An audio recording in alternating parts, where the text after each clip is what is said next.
have a maple leaf tattooed on your hand? I do not have maple leaf. That was like a Canadian law that everybody gets branded with it. It's a birthmark. It's not a tattoo. We're just born It's that a way. birthmark. We've had so many people DMing us and leaving comments on our YouTube videos about how terrible Trombone Champ's going to do and the company's going to go bankrupt. To see it do so well on launch day was just like, you know what? That guy can kiss my ass.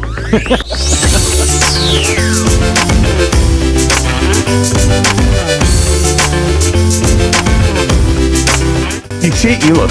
You lose 85 pounds, you shave your beard, you put some glasses on, people are like, oh, it's not even look like you anymore. Yeah, what the fuck? Get fat and grow a beard, damn it.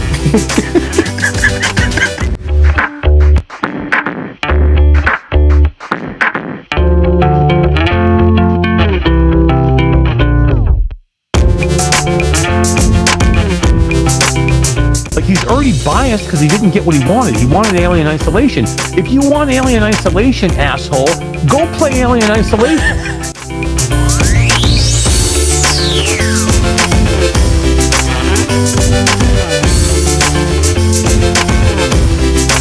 I very firmly believe that there's many games out there that are epically great flat games that are absolutely better in VR. Not every game.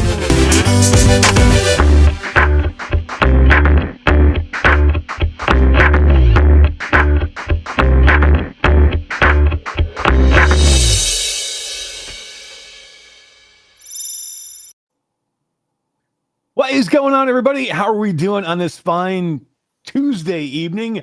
My name is Eric, and welcome to Reality Bytes. We are a VR talk show that airs live now, going to be on every Tuesday at 9 p.m. Eastern Time, where we go live to Facebook, YouTube, Twitch, Twitter, TikTok, Kick, Facebook, maybe when you have to manually do it, sometimes to TikTok when it works. Are we still in Kick? I don't even know. Is anybody in Kick? Is Kick a thing? I don't think Kick is a thing. We had a Kick bot, but I don't know if it was a Kick person. Kick bot? But if you cannot catch us live on any of those amazing platforms, you can always catch us afterwards on a podcast platform of your choice when Todd actually uploads it. But before we go any further, let me say hello to my partner from the great Canadian Northwest. He's the king of swing and the sultan of SWAT. Todd Jackson. Hi, diddly ho diddly. That was pretty good for off the cuff, I'm gonna say. Off the cuff, that was pretty good. good. Give you some credit for that one. It's pretty good. Yeah. I have one more person to introduce here, and I have to figure out my cadence for introducing two people onto the podcast. Welcome back to a long hiatus from Skeeva from Between Realities. Welcome to the show, my friend.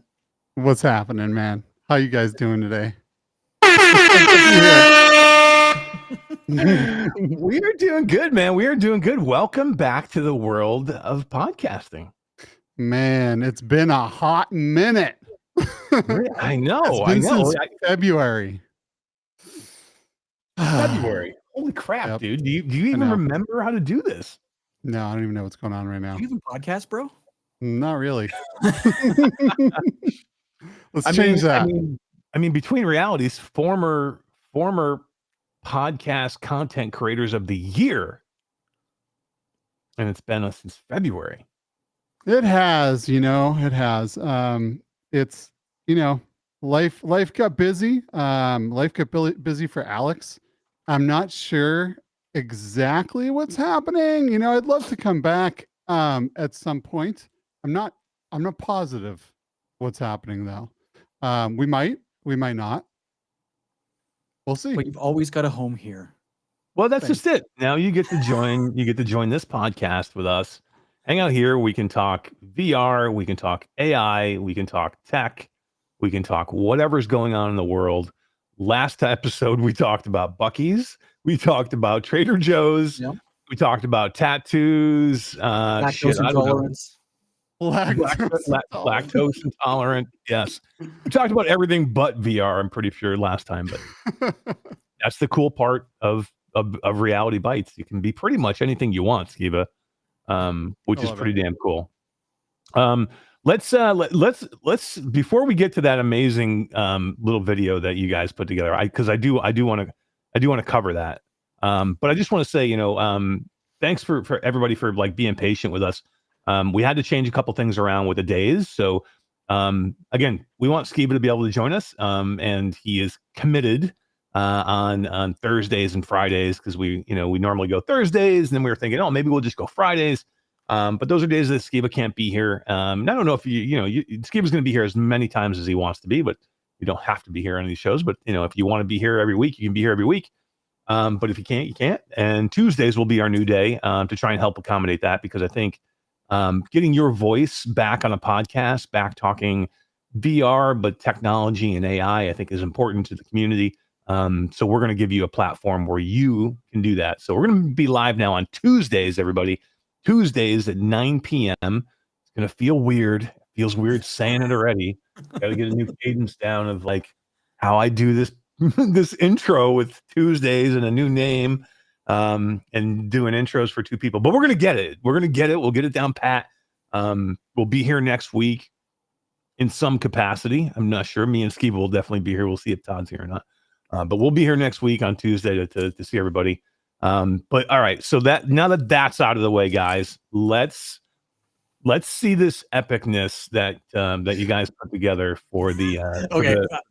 I gotta caveat this, but this is all Skeeva's handiwork. I did not have an opportunity. I tried to get in some of my own things, and I've had a hell of a time trying to make it work. So this is all Skeeva, and I love it so much. All right, all Skeeva all the time. It's a little intro. It's Skeeva's OnlyFans. Let's go. Welcome to the Reality Bytes Podcast. Well, there we go. A little mountain lake, some happy trees, and right up here a couple of words to set the mood.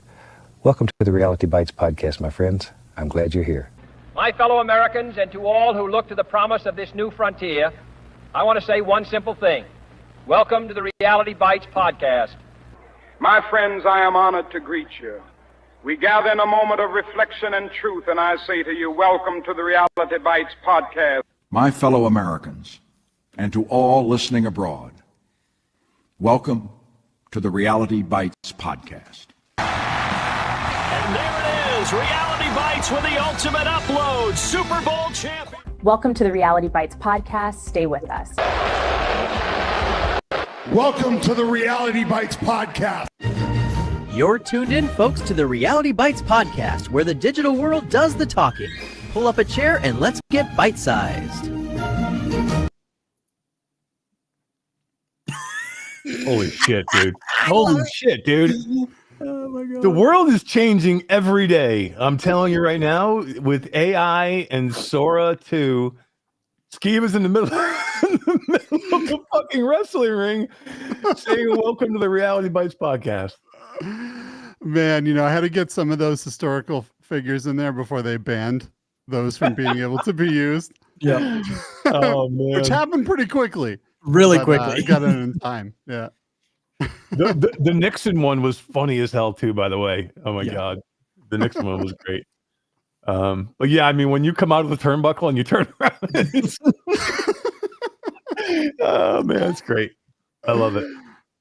I love it. That's what we're gonna talk a little bit AI tonight, because it's interesting what's going on in the world of AI. Because and literally, I have people asking me. My wife is like, "Is this real?" And I'm like, "Look, it's not. You can't look at anything anymore and go, is this AI? You should be going, is this real? Right? Because it should be. It almost has to shift and change to it's AI until you prove it's not AI. Because that's the way it was before. It was, I think that's real, but it maybe could be AI. Now I think it's AI, but maybe it could be real. Because it's so good now, the AI and some of the things that you see, almost everything you have to question whether it's real or not. I saw a podcast clip the other day, TikTok, that was 4 like contestants and a host. He was showing videos, both AI and real, and they had to vote whether or not it was AI and real. And they got every single one wrong. All of them, man. They were so well done. I could pick up on a couple things, like skin folding was off, or like a Coke bottle in the distance had moved or changed shape briefly. But to the untrained eye, these are just people they picked up off the street. They had no idea which ones were real. And they're And coming what up we with all just- these reasons that, that dead fish flopping around the dock, that can't be real. Fish don't move like that. And the guy's like, no, that's a real video. what we just saw is the worst it will ever be. Yeah. Right. Like That's a it's good way going to to put get, it's going to get It'll be better, right? completely, you're not going to be able to tell the difference. Our kids are going to have no way to know what's actually real with video, with literally anything. And that's not necessarily a good thing. And I'm stoked for AI, right? Like I 100% love this technology, but man, the world's going to change, and what you believe and what you like take in is really going to change, and vice versa. There's going to be people doing really cool, crazy things and going to be stoked they got it on camera, and people are going to be like, that's not real. That's AI. Yeah. You know, It's pretty wild. like literally, I can't remember who it was. I think it was Jasmine I was talking to, and she's like, my mom keeps sending me all these videos, and she's like, I'm having to tell her, Mom, that's not real. It's not real. Like I was like, oh, there were videos of like dogs saving people's lives. Have you seen this thing? It's like a thing. You like dogs all of a sudden are like pulling their owners like away from something, or a baby away from something, and like I'm like, come on, like they just happen to have these cameras set up perfectly to catch every one of these moments. Like that's the biggest takeaway, right? Is okay, it looks good, but why on earth was there a camera there? Think about that. And then like again, just for my wife, I'm just like, Steph, just assume it's AI. Assume it's AI, and then we'll try and figure out if it's real afterwards. Because if you're going the opposite way, I would say 9 times out of 10, you're probably going to be wrong. And you know, it's not even videos or pictures either. It's music. Like during this time that I've been off the air, I released an album. Yeah, I heard it's so good. Like what? Yeah. And it's so good. Like I made this album kind of for myself, and I made it exactly what I've wanted to hear, and I've listened to it hundreds. Can we play something off the album? Yeah, you totally can if you want to. There's no copyright on it. You can go to something. Yeah, you can go to youtube.com and just search for Null Protocol. Null Protocol. Cool. Nice name. Well, I'd probably grab like what is real. Yeah. Okay.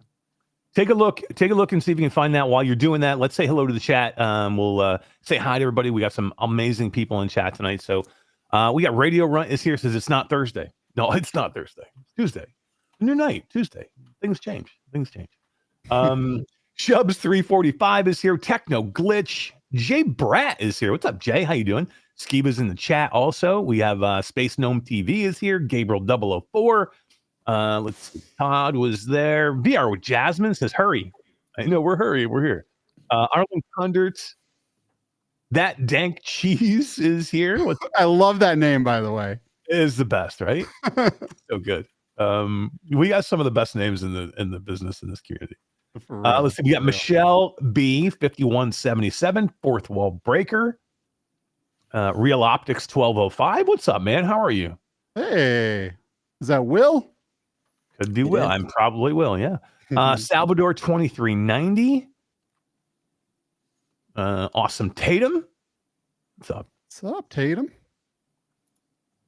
Game Strafe 1257. Getting things done. What's up, man? How are you? Hey. Yo, what's good? It's the fam. It is the fam. How are you, man? D1360 VR. Felix Flood. I did think I said Arlen. Did I say Arlen Kundert? Arlen Kundert is here if I didn't say. D1360 VR says AR filters are fun, but AI can literally turn you into a full 3D model. It's crazy, man. Look at Todd. Jesus. Todd, put the one where you're sick. That one's better. The one where you were sick was better. Should we do our show as Muppet? I'm not. Don't Muppet. I'm not Muppetizing. We're Muppetizing you. I'm not doing it, man. I'm not doing it. I'm not doing it. And I'm a little under the weather today, so I was show that one. I was feeling a little. I guarantee you go through Todd's drawers at his house. He's got those pajamas real life. Guaranteed. I'm telling you right now. I'll call Allie and get her to show them on camera. You can call. There's no way I own those. I'm not that old. Jesus Christ. Okay. Oh man! All right, it's we're gonna have a fun show tonight, guys. We're gonna talk about a whole bunch of stuff. We have lots of topics. We are gonna talk some VR because there was an amazing little PSVR 2 day that happened today. That was super cool, guys. That I wanted to talk about. But Todd's got the song first, so let's hear the song, and then we'll talk about some of the stuff we're gonna talk about. Oh, it's processing. Oh, damn shit! Welcome to the. That's not it. That's not All right. Well, we'll come back to that. We are going to talk about this PSVR 2 day because it was a blast. It was fun to get together and do. It was fun to watch. The community was super stoked about it. So we'll talk about that. I want to talk about a couple of flat games I'm playing right now, and I know everybody's like, "Oh, you're going to talk about flat games?" I am because I'm liking them right now. Yeah. Too bad. Yeah. We're going to talk about Battlefield 6, and we're going to talk about ARK Raider just because I just really been enjoying both of these games, and it's been a while. Since I've gotten into something like this flat gaming, and I just think they're really good. And I want to chat about them. Then we'll talk about some VR stuff too, and then I want to talk about some headsets, and then we're gonna get the hell out of here because we aren't gonna be here all night. So, but yeah, so basically let's talk about PSVR 2 days, guys, because I thought it was really a fun day today. I thought Brian Paul, did a great job kind of opening up his channel to Flat to VR Studios, bringing us in, allowing us to kind of showcase what we wanted to do, and I say showcase lightly because it wasn't really technically a showcase. It was mainly a celebration of the PSVR 2 community.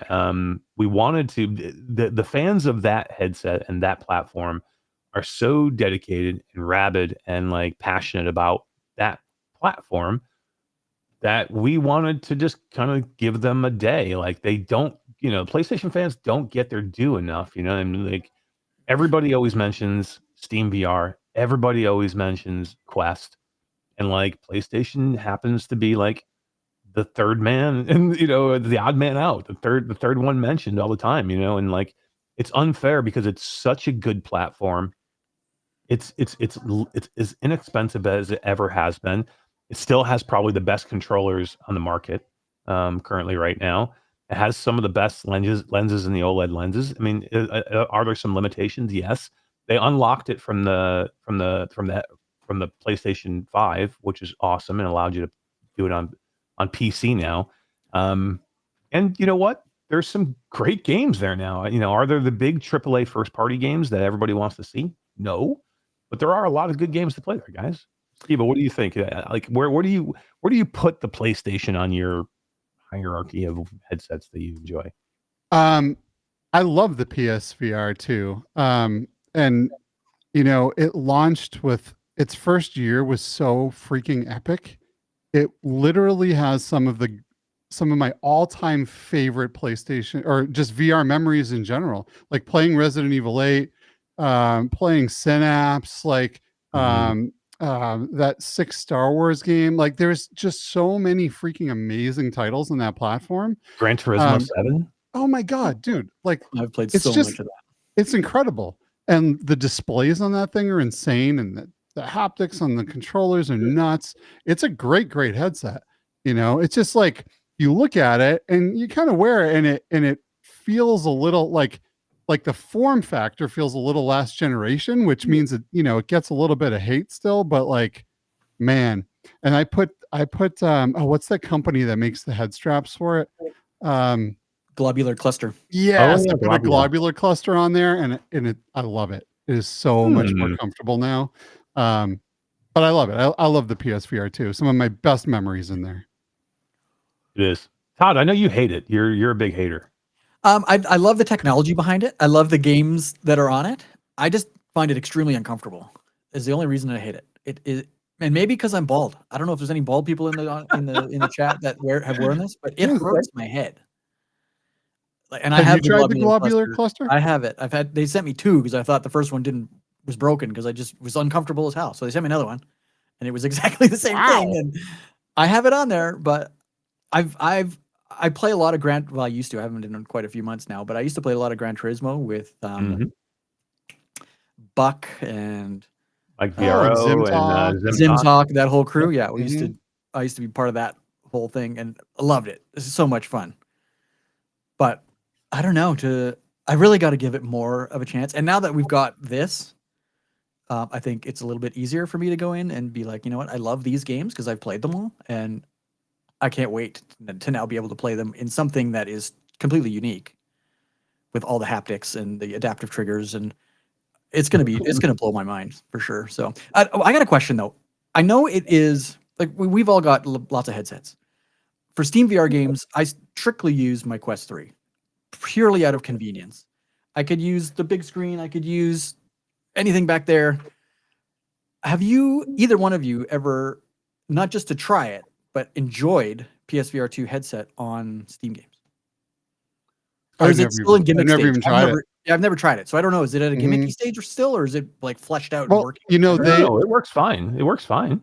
I just don't use it a lot, but I tried it when it came out and I got the breakout box for it. I mean, here's the deal though. The PSVR 2 has 4 things really going for it. One is adaptive triggers, one is face rumble, and another one is eye tracking. None of those work on the PC. Oh, that's right. Like, it is just, it's got the OLED screens, which is great, but now you're still stuck again with the old style lenses and kind of the clunky. So like, it's kind of a bummer that the best parts of that headset you cannot use on the PC. And I don't know, has that changed? Have any of those been implemented? I remember hearing about that, but I don't know if there was ever a plan to change that. Yeah, certain things are unlocked. So certain things you can still use, that will work. It depends on it depends on the game and the developer, right? It's not about the headset or the box that allow or the kit that allows you to connect it to your PC. It's about the game and what they make available. So some work, some don't. So, I guess the Steam game would have to be like recoded to support foveated rendering or adaptive controls. Yeah. It's just not going to magically work out of the box. So that makes a lot of sense. But but for me, like, and the other thing that we didn't mention is the OLED lenses. The blacks in the OLED lenses now, while they're not, I like pancake lenses better. The blacks are really good, man. Like the OLED, like I love them. Like they're some of the visuals are some of the better visuals that you're going to see in that headset. And like, we talked about some of the games that you play on there, and like some of those experiences are still some of the best experiences. Like Horizon Call of the Mountain, like I know that a lot of people were kind of down on Horizon, but I thought it was great. Like I thought it was a good game. I mean, I liked the gameplay to have been a little bit different, yeah, but I'm not going to complain. It was still epic. It was still an epic adventure. And like Resident Evil 4 remastered on freaking the PlayStation VR 2, it's fucking awesome, incredible. Switchback is awesome. Like, Switchback was really good. I finished Call of the Mountain. I thought that was fantastic. And the Star Wars game, I don't remember what it was called, but I finished that too. Star Wars Tales from the Galaxy's Edge. Tales from the Galaxy's Edge. That was really good. Mm-hmm. Yeah. It was incredible. And you know what's funny about those dark blacks is it mixes so well with the HDR in the headset. So you could be in a dark cave, like in Resident Evil 8, there's this part where you're walking through a dark cave and you get to the end and you're walking out into the bright sunlight, and the sunlight at the end of the cave is so bright that you almost like block your eyes, right? So you get those dark blacks and you get the really bright, vivid colors of the HDR display.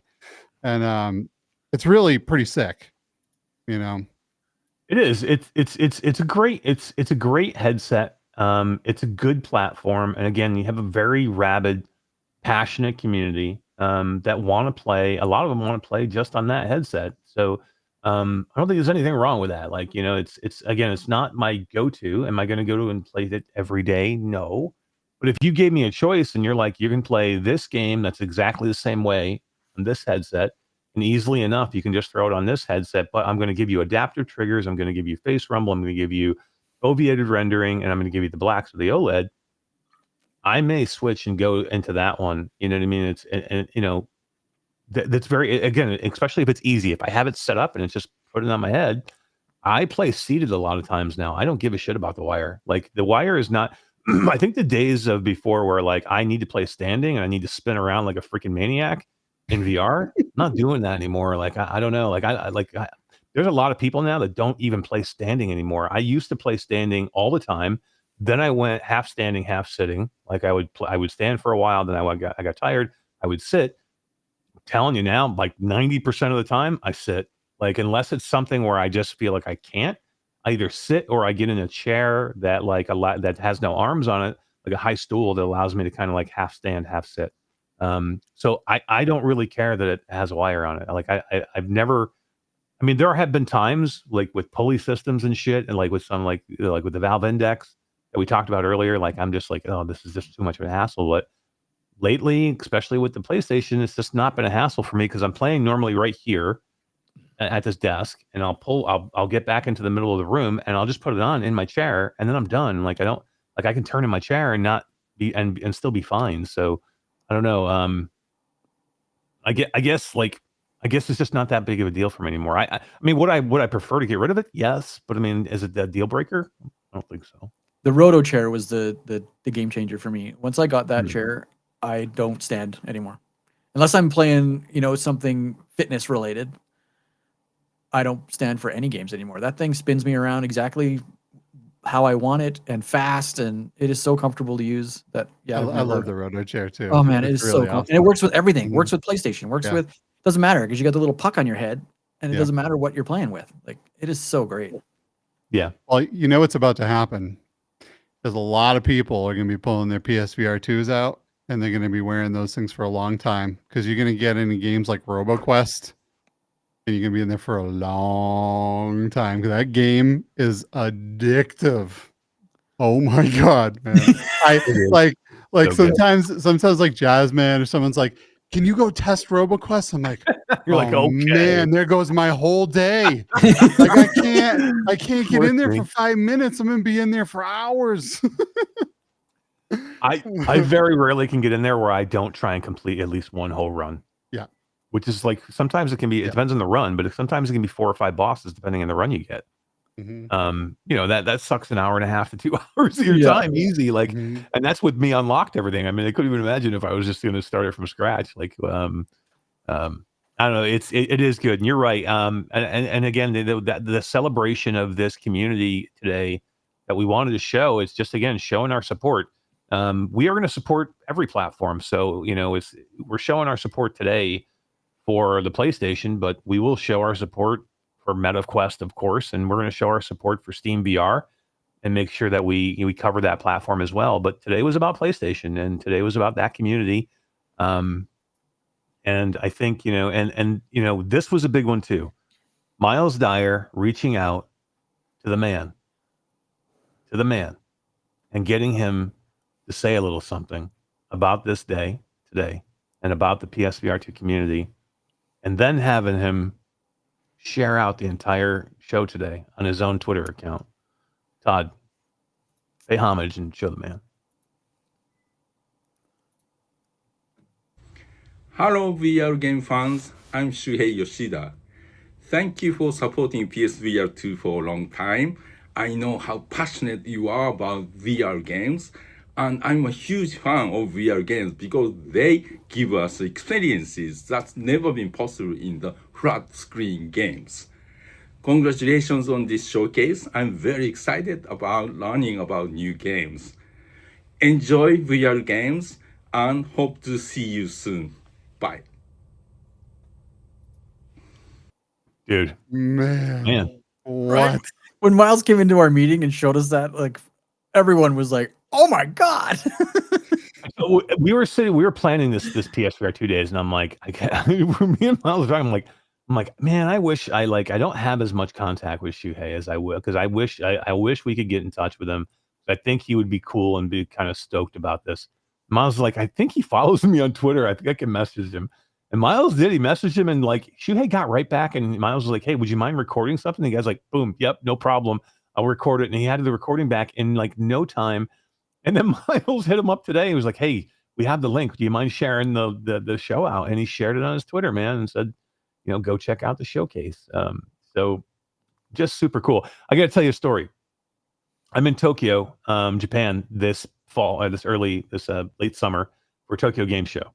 I'm with our man, Will, on the ground, who lives in Tokyo, works for us. And, he's been in Japan for 15 years. He's just clued in. We're at this after party. Skeeva, we're at this after party that the DJ, the DJs who are there are DJs that did the music for the original Metroid, and they are cutting their music to DJ music, to like dance music, to Metroid music, and they're spinning it. No way. And it's like the sick. original dudes, man. It's like so we're at this party, and I'm feeling pretty good, having a good time, having a few drinks, and it's an amazing night. I'm like going. It's like 3 floors of parties and DJs and like all these amazing people that are in the video game industry.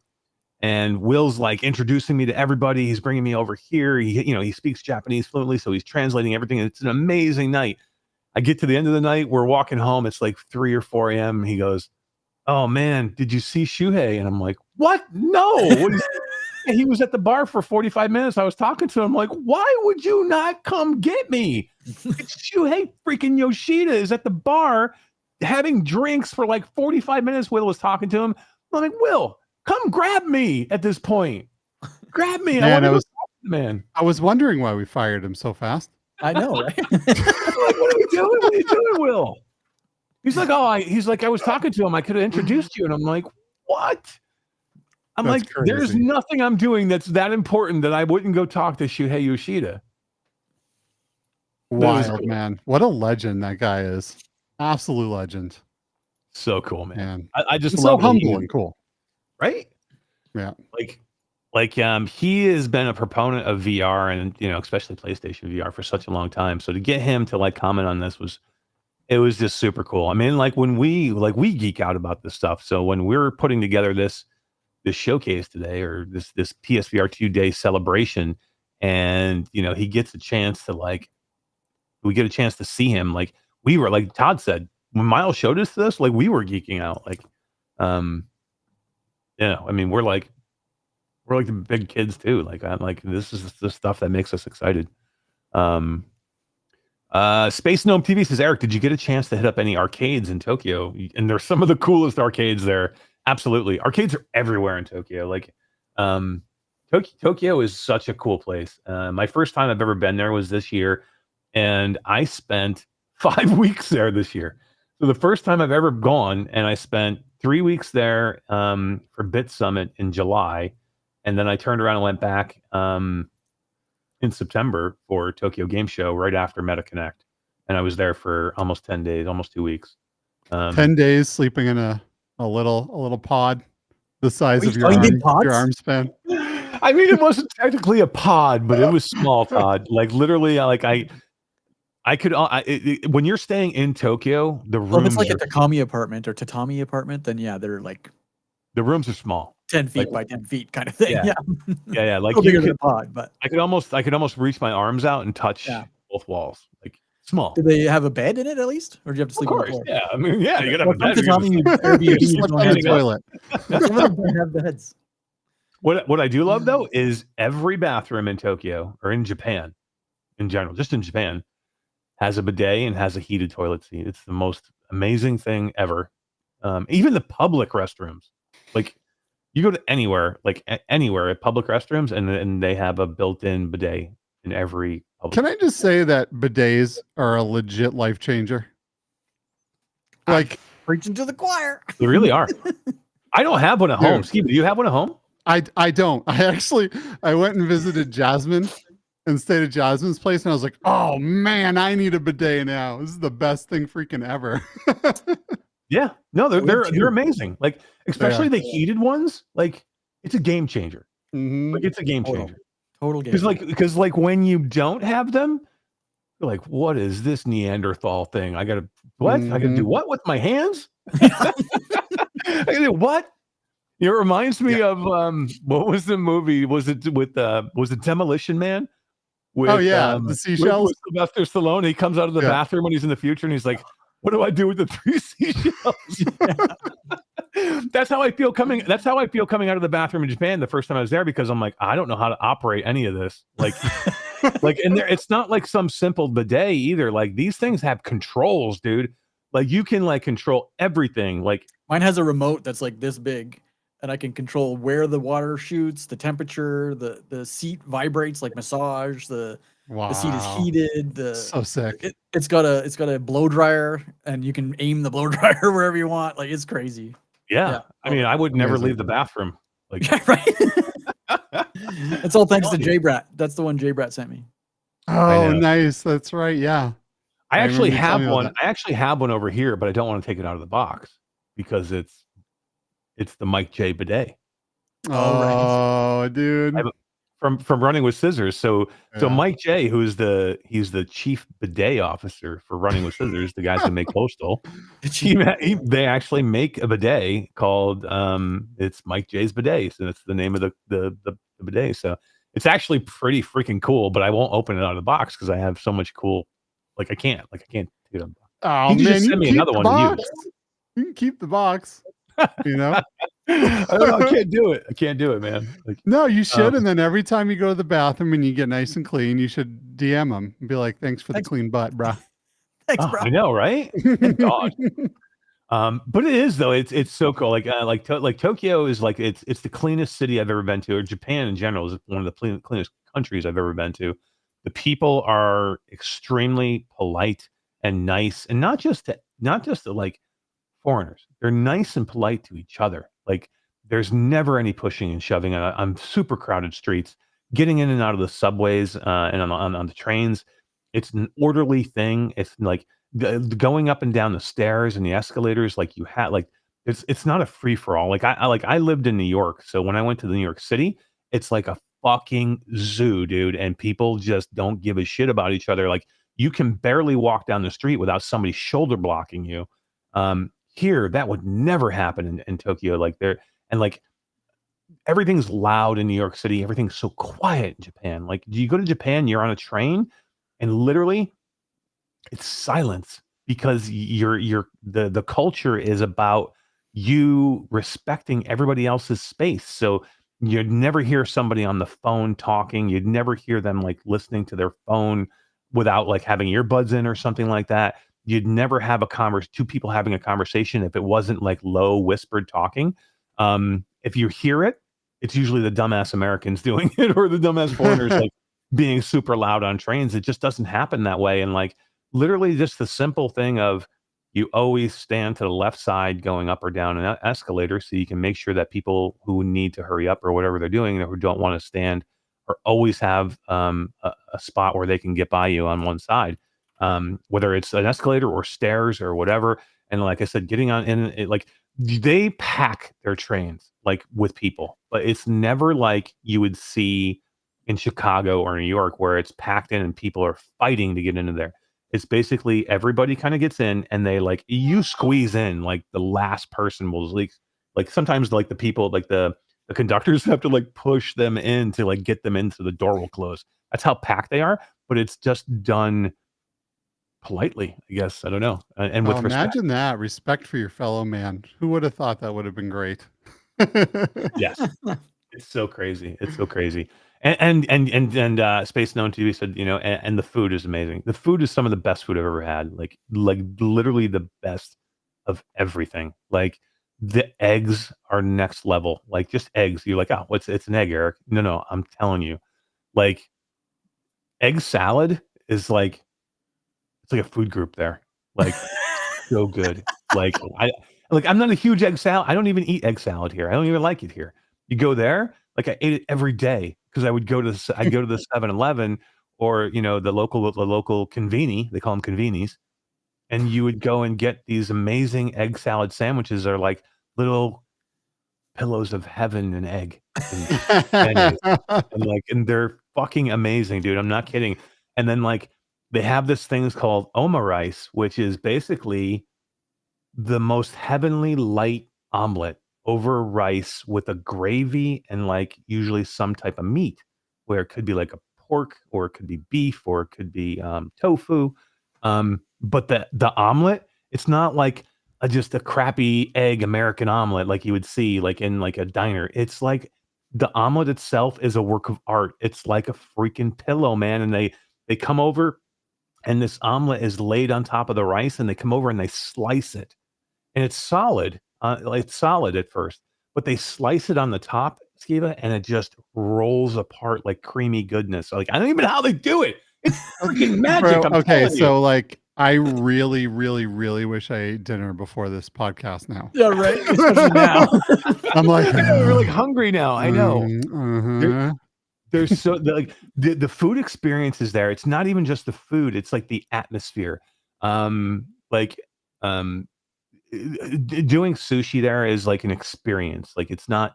There's so many different ways to do sushi there. Like you can do the conveyor belt sushi, which is in its own thing, just a cool thing. And then you can go to like an omakase, which is like a catered experience where you sit down and you have like a chef make you individual pieces of sushi that are just for you, and he like puts them on a plate for you, and he's just making them just for you. It's not like made like it's very, very specialized. Or you can go to places where you don't even get to pick. They're going to pick a menu for you of the freshest things they have that day, and it's like the most amazing sushi you could ever have in your life. Like it's like I can't even explain it. It's like life-changing sushi. I don't even know. Like I went to this place called the Tsukiji Market in Tokyo, and I went with Jasmine she brought me there the first time that we were there, and it's a fish market, right? But it's more than that because they have it's open every day, and it's only open till like 2:00 because when they're out of shit, right? And they run out of fish every day. But like we went into this tiny, tiny little stall, and there maybe was like 4 seats there. And they had like specials on the menu that you could just order. And it was only a few things. And literally it was one dude behind this it wasn't no more bigger than the size of my desk right here. And he had this little grill back there where he was cooking a couple of things that weren't completely raw, because a couple of the sushi pieces were kind of charred a little bit. And we ordered some things, and I'm like, this is the most amazing thing I've ever done. And it was in an atmosphere of just like on a street, and like you sat down in a stall, and like you would spend to do something like that here would cost you like hundreds and hundreds of dollars. And this was like nothing. It was like almost nothing. Like it was one of the cheapest things. It's funny because everyone there is like not overweight, right? Everyone is skinny and regular size, and so you would think the food sucks, but apparently not. Food's amazing, dude. It's more what's in the food than the amount totally. of food. Yeah. I'm telling you again, just a convenience store. Like I wouldn't. The last time I was there, I was the hotel I was staying at had a convenience store in the hotel. Every night I would go there. I would get home from whatever I was doing, and I would stop at the convenience store. I get my Diet Coke because I'm a Diet Coke person. I have to have Diet Coke. I get my Diet Coke, and then I go in and get like 3 or 4 items from the convenience store, because it's like. It's not like going to a normal convenience store here. It's like its own thing. And the food there is next level crazy good. Like, I can't even explain it. Like, everything there is just good. And it's like, it's a 7-Eleven. Like, so you're thinking it's 7-Eleven here? No. It's different. I don't think I'd eat food at 7-Eleven here. No, you wouldn't. It would be terrible. No. It would be terrible. But there, it's like a whole different experience. Especially sushi. Oh, yeah. Like they have they have types of restaurants there that are not like they're a restaurant of something like I'm trying to remember some of the names of them. Like one of them was a restaurant where they just do kind of like a whole bunch of fried food, and like it's a very much a fun. I can't remember the name of it now, but it's a more laid back atmosphere where everybody's drinking beer and they're having fun, and they're eating like a lot of like meat on skewers and sticks, and like everything's kind of fried, and it's just a very more fun atmosphere. I'm trying to remember what the name of it is, but they had like, so there's a lot of restaurants that are a theme restaurant, or it's this one thing. Like the omurice. You go to a restaurant, all they do is omurice. They just do that. Like that's all there is on there. But there's just like, but they have those amazing type things there. It's just so good. Did you do any karaoke while you were there? Of course. You know what I did there? One of the last nights I was in Tokyo for Tokyo Game Show, Will and a whole bunch of people from the gaming industry took me out to a hookah bar. Oh, I love hookahs. Dude. Nice. But this was a Japanese hookah bar with girls that are dressed in different. It was very different. I'll just say that. It was because so do you have so the hookah bar there that for this one anyway, you had your own hookah person that was like taking care of you. So they would get all your flavors of hookah. They would take care of your drinks, and then they would rotate. So you got a different girl that would come over and help you. Super nice, but they were dressed in different types of different themed outfits that were very risque, small. Very small. Very small. But it was just a lot of fun. It was, it was just the hookah is serious there too, like flavor wise, like and then they would have this hookah master that would come out and like he would like smoke with you and like show you how to do it, or he would replenish your hookah and like clean it out for you, and he would come around every once in a while. But we had like 5 different flavors. We had like, I think it was like 10 of us or 12 of us at this one hookah bar. And we had like 5 different flavors at the table, and everybody has their own tip, and you're just passing it around. You put your own tip on, so you don't have to worry about like, weird, touching other people's stuff, and just amazing flavors of hookah. It was only probably like my second or third time doing it. And the amazing drinks that they would bring you and stuff like that. It was just super cool. All the drinks were specialty drinks. I don't know. It was amazing. It was like one of the most amazing experiences I've ever done. But yes, karaoke is like a thing there, Todd. Yeah. Japanese people drink like a motherfucker too. I'm telling you right now. Do they really? Oh my god! No, it's no joke, dude. Like I think, so tiny. How do they do it? And again, the society is very laid back and reserved and quiet during the day, and then at night, all that reservedness that they hold back during the day, they let it loose at night, man. Like the whole karaoke thing is like. It's a thing of like, and then like they drink like beer after beer and like shots, and like they get loud, and you have to drink with them, because like if you can't insult them, like you have to stay with them this whole time. And like it's a whole huge thing. Like and it's not even just in restaurants. Like again, you can drink in the streets. So it's like at one time we were just walking, we would walk into a 7-Eleven or a Lawson's, and they would if 45 different liquors and all these different drinks that you could get in there that are alcohol based or beer, and you would drink and grab one, and you would just walk to the next Lawson's or the next 7-Eleven to get your drinks. And we were in Kyoto for Bit Summit, and every night all these developers and studios would go down to the river where there's a Lawson's, which is a conveni, right there, and then you would just walk up to the convenience, get your drink, and then you would walk down to the river, and everybody hung out by the river like you're 18 years old again, like hanging out after That's like a cool. school party. But everybody does it there, and you would be out there until 4 a.m. every night. Sick. That sounds like a blast. Dude. Very It's cool. insane. It's insane. And then you're doing it with freaking game devs who made like some of the most amazing games in the world. Like I'm meeting people and talking to people that were like that worked on like Sonic, and worked at Sega, worked at Square Enix, worked at Bandai Namco, and like worked on some of the amazing games that I've loved growing up. And they're like, yeah, I worked there. Go into a secret Nintendo bar that's owned by one of the employees that was with the 84th employee. It's called 84. He was the 84th employee at Nintendo, and you have to get an invite there to go in there. Will got us in. Like you can't just go in; it's not open to the public. But you can go in there, and you can buy drinks and stuff when you're in there. And I'm telling you, like the signage on the wall, like people signing things, like the memorabilia that they have in there is like insane. Like it was one of the coolest things I've ever done. But I love Japan. I can talk about it all night. As you can see, I'm wearing everything Japanese tonight. Very cool. But I love that it there. sounds like a blast. It is. But PlayStation VR 2 Day, it was pretty awesome, guys. It was special. I know, Skeeva, you had mentioned you're like I feel like I want to cry here for a minute because it was so cool. It was, man. It was really, really cool. And like some of the games that we're bringing there are phenomenal. Like VRacer Hoverbike on a headset, like the PSVR 2 with the blacks and those like really sick HDR colors is incredible, right? Like, man, we really brought some treats over there. Really. Some of the titles are just, all of them are freaking incredible.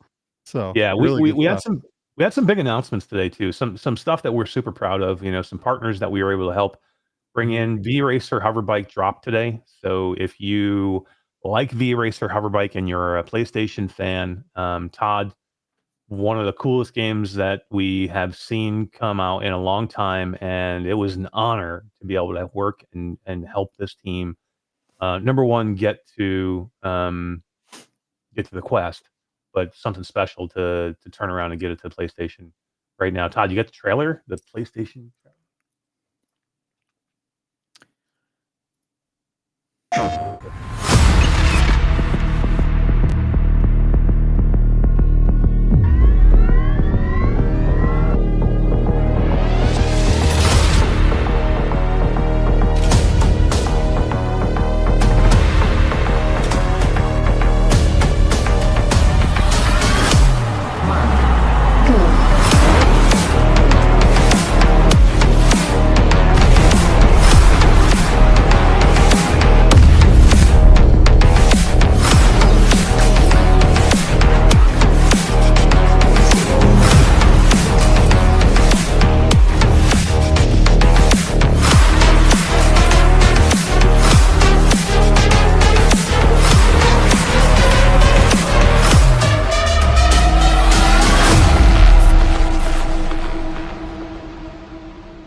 So man, cool, man.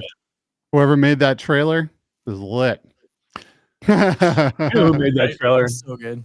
That was a collaboration trailer between a whole bunch of amazing people that work with us at Impact Reality and Impact Inked and Flat to VR Studios. And I think there was a lot of people who touched that one. New person Chad, who actually lives in Japan, helped us capture some of that stuff on a PlayStation 5 dev kit in Japan. And Wonderbar, who's done a lot of our trailers, came back in and helped out with this trailer, and might have been some Baz in there too. So pretty cool, man. VRacer is an awesome game, Skeeva. It's one of the ones that we were so hyped about when we had a chance to work with them, and like, man, they keep bringing it every time. Man, for anyone out there that, like me, that used to be obsessed with Wipeout Omega Collection on the PSVR 1, this is that scratch for that itch.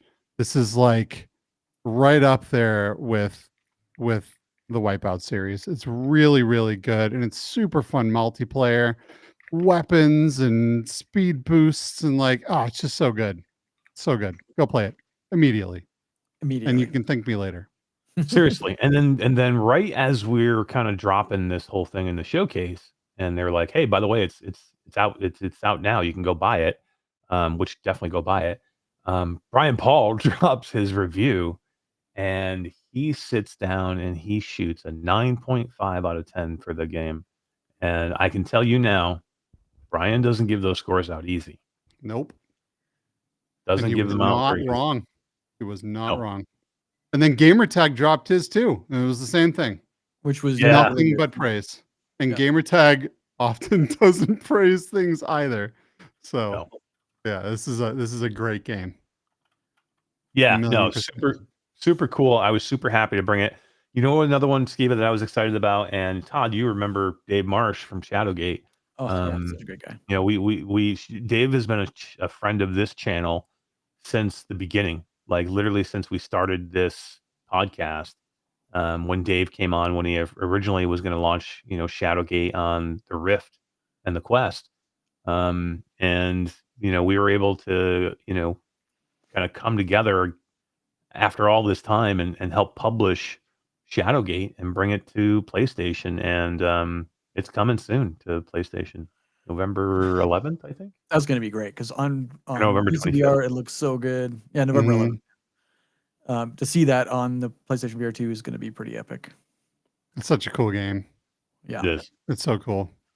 I love fantasy and dragons, and I mean, it's rad for sure. It's, again, so cool to see a game, you know, that came out in 1985. The original Shadowgate came out on the Apple Macintosh in 1985 as a point-and-click adventure, you know, text-based mainly, and it's been ported to over 30 different platforms throughout its lifespan.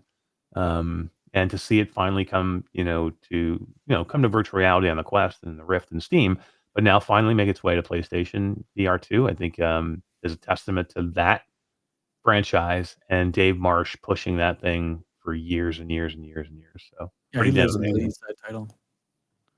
Hell yeah. Hell yeah. And then we had another one that, Skeeva, it's been out for a long time, and is still one of the best rhythm-based games out there. Probably one of the ones that still makes you feel like you're dancing more than any other game. And then grab another amazing dev team, in Brady and Cooper, and bring Audio Tripp to PlayStation VR 2. We were able to do that as well. Mm-hmm. And again, another game that really shows off the display in the PSVR 2 headset. It's like it sounds great, it plays great, and man, does it look good on that headset. It does. Todd, one of your favorite games you play constantly, right? Yeah, I'm a big dancer. Yeah. I did play it quite a bit though. Like we've been doing a bunch of bug testing and stuff to make sure it's all ready to rock, and it's great. And you're right, it does look fantastic. So I'm excited for people to be able to get out there and play something different in a rhythm game than just what's currently on the market. So agreed. Guys, we have a Grey Wolf sighting in chat. Whoa! It's Grey Wolf. Like a boom, boom, boom, boom. Man, I missed that one. Yeah, Hey, Jordy. I missed that one. What's up, Jordy? What's up, Jordy? How are you? I was telling you guys earlier, me and Todd were playing Battlefield 6, the Battle Royale part of Battlefield. And as soon as I get done and get off, me and Todd had played for like 3 hours. Yeah, it's crazy. It just flies by. As soon as we got off, Tribe hit me up. He goes, dude, who are you playing with? He must have just saw me on there, because I don't know. He must have just saw that we were playing, because he was like, who are you playing with? And I'm like, I just got off. I'm just about to have dinner. He's like, oh man. He's like, I want to play. So yeah, we got to get Tribe in there. We're gonna get Skeeva in there this week. We're gonna talk some Battlefield. Maybe next week we'll get Skeeva in there for some Battle Royale. Yeah, I'm down. It is amazing. I'm a huge Battlefield 6 fan. Battlefield 2042 had all kinds of issues. Battlefield 4 was fantastic, but it's old. 2042, when it launched, was full of bugs and unplayability, and it was very much what's the word? I can't think of it, but it's, unless you were putting in hundreds of hours in the game, there's no way you could win. You couldn't kill people. Like it was brutal for the casual gamer. They have patched 2042 quite a bit since it launched, and they're actually still patching it, which is great to see. But Battlefield 6 came out and is knocking it out of the park. I don't know if I'm going to buy the whole game. Yeah, I hate the sweaties. They're tough. I don't know if I'm going to buy the whole game or not. Like, and you've been trying to talk me into buying the game. All I have right now is I downloaded the free version of their Warzone. Right, it's like their battle royale, and I'm telling you, it plays so fast, it's so smooth, so good. The guns feel great.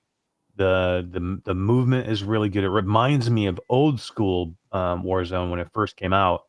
So the developer of the original release of Warzone has been rehired back to EA, and he's the one that he produced and developed all of Battlefield 6, including the new Battle Royale. So it definitely feels like an old Warzone game, but with all kinds of new things, new missions, and there's no dumb gas that you can run around in. Like, this is an inferno wall that's shrinking in on you.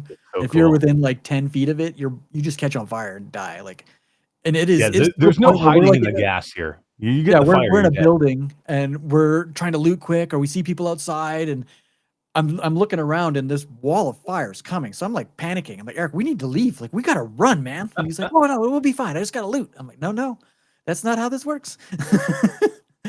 And then it's a panic to run, running through a field or something, trying not to get sniped. And it's so much fun.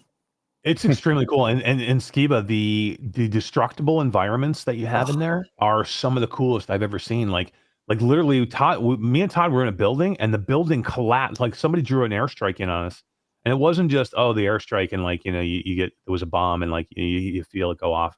The fucking building started collapsing around us. Six-story building completely demolished and falls down. Those guys know how to do destructible environments. That's their specialty. So I bet you that's super sick. I see Tribe in the chat right now as well. What's up, dude? He heard us talking Battlefield. Yeah. Oh, you did. Todd, we have another Grey Wolf sighting. It's Grey Wolf. Like a boom, boom, boom, boom. never get that. That never gets old. It doesn't. But it's super cool. I do want to hit on one more. I want to hit on one more thing. So 2 more things. Just let's button up the PlayStation showcase, the PlayStation PSVR 2 day from today.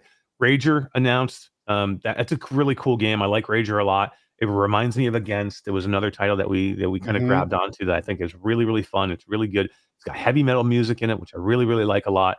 It's not your typical, light, fluffy rhythm game. This is a hardcore rhythm game that has you battling some super badass dudes, and then you get like these boss battles in the end that are super cool as well. That's coming to PlayStation VR 2 this spring. We announced that. And then, guys, probably one of my most favorite things ever. I was super privileged and honored to be able to announce the launch date for PSVR 2 and Steam version of Roboquest VR, and that's going to be November 20th, which is special for me because we are launching it on my birthday, November 20th. Hey, let's go. This game is my baby. I love this game. And when we saw that it was going to be a Thursday, and I'm like, oh my God, Thursday is like November 20th, which is right around the time that we were going to have to do this. I'm like, wow, we're going to actually launch this thing on my birthday. Super fun. But yeah, Roboquest VR coming. We talked about it briefly, Skeeva. Todd, have you played much Roboquest? Yeah, I've played quite a bit actually in the testing phase. So I'm addicted to it. And it's like you said earlier, it's the type of game where if one of the developers wants me to test something for the lab or something, I'm in there for an hour. And it's not just as easy as going in and being like, okay, I'm just going to do this and be done. It's, you just forget that you're in there and forget the time. Thankfully, I haven't missed a meeting yet doing it. So there's like, Eric, I wonder if people really understand what it's like to have like, is it 86 weapons in VR? Well, in it's one game? now. 70 now, I think, is what we're launching with. And then we may be releasing more. By the time the Quest comes, we'll have all 86. Right now, it's about 70. I think it's 70 or 75 weapons, which is it's the main ones. And you got to remember when it launched originally, it didn't launch with that many weapons. They had a lot of DLC. They had more of the bots came later. So it didn't launch as a complete game. It launched as came in versions. It's been 2 years for it to really launch. But yeah, Skeeva, 75 plus weapons. It's insane the amount of weapons. And melee. And you can jump on the robots' heads and destroy them, which is awesome. You feel like a legit Super Mario jumping on the Goombas' heads. Right. Yeah, that's pretty sick. Yeah, I love like running in that game and then like sliding underneath like a bunch of gunfire and then jumping up and smashing. Like it's so good. It is so good. That mechanic, like when you pull that move off, because there's a special move, but there's a move that you can do where, like as Skeeva was talking about, you can dash forward or you can run forward where you get the sprint going, and then you can slide, and then if you time it right, you can slide, and then you can pop up into a jump and like literally just rain fucking fire down on every bot that's in that yard and make you feel like it's such a badass. Like that's what the good games like this challenge you, but they give you what you need to still feel like a freaking badass, man. Like, and that's what it is. It's the movement mechanic with the guns, with the amount of enemies that still challenge you, but allow you to feel like you are literally dominating at one point, and then the next point you're like, holy shit, how am I dead? Because like you'll go from that fast, because you will feel like, oh my god, I am just raining fire on everybody. And then you turn a corner, and then all of a sudden you're in a spawn room where they just keep kind of coming at you for until you kill so many until it opens a door, and then like you're down to like a sliver of health. You're like, holy crap, I'm getting destroyed here all of a sudden. Until you learn that you cannot not move in this game. If you stand still and you think you're going to stand still and shoot, you are dead. Yes. And the more times you die and stack perks and like come back in, each time you're so much more powerful until eventually you're like a freaking god in there. You are. And even the in-run modifiers, which are cool, which are, things that are only good for that particular run. Like you can get a modifier that gives you like plus 20 damage when you are shooting from the air, or Mm-hmm.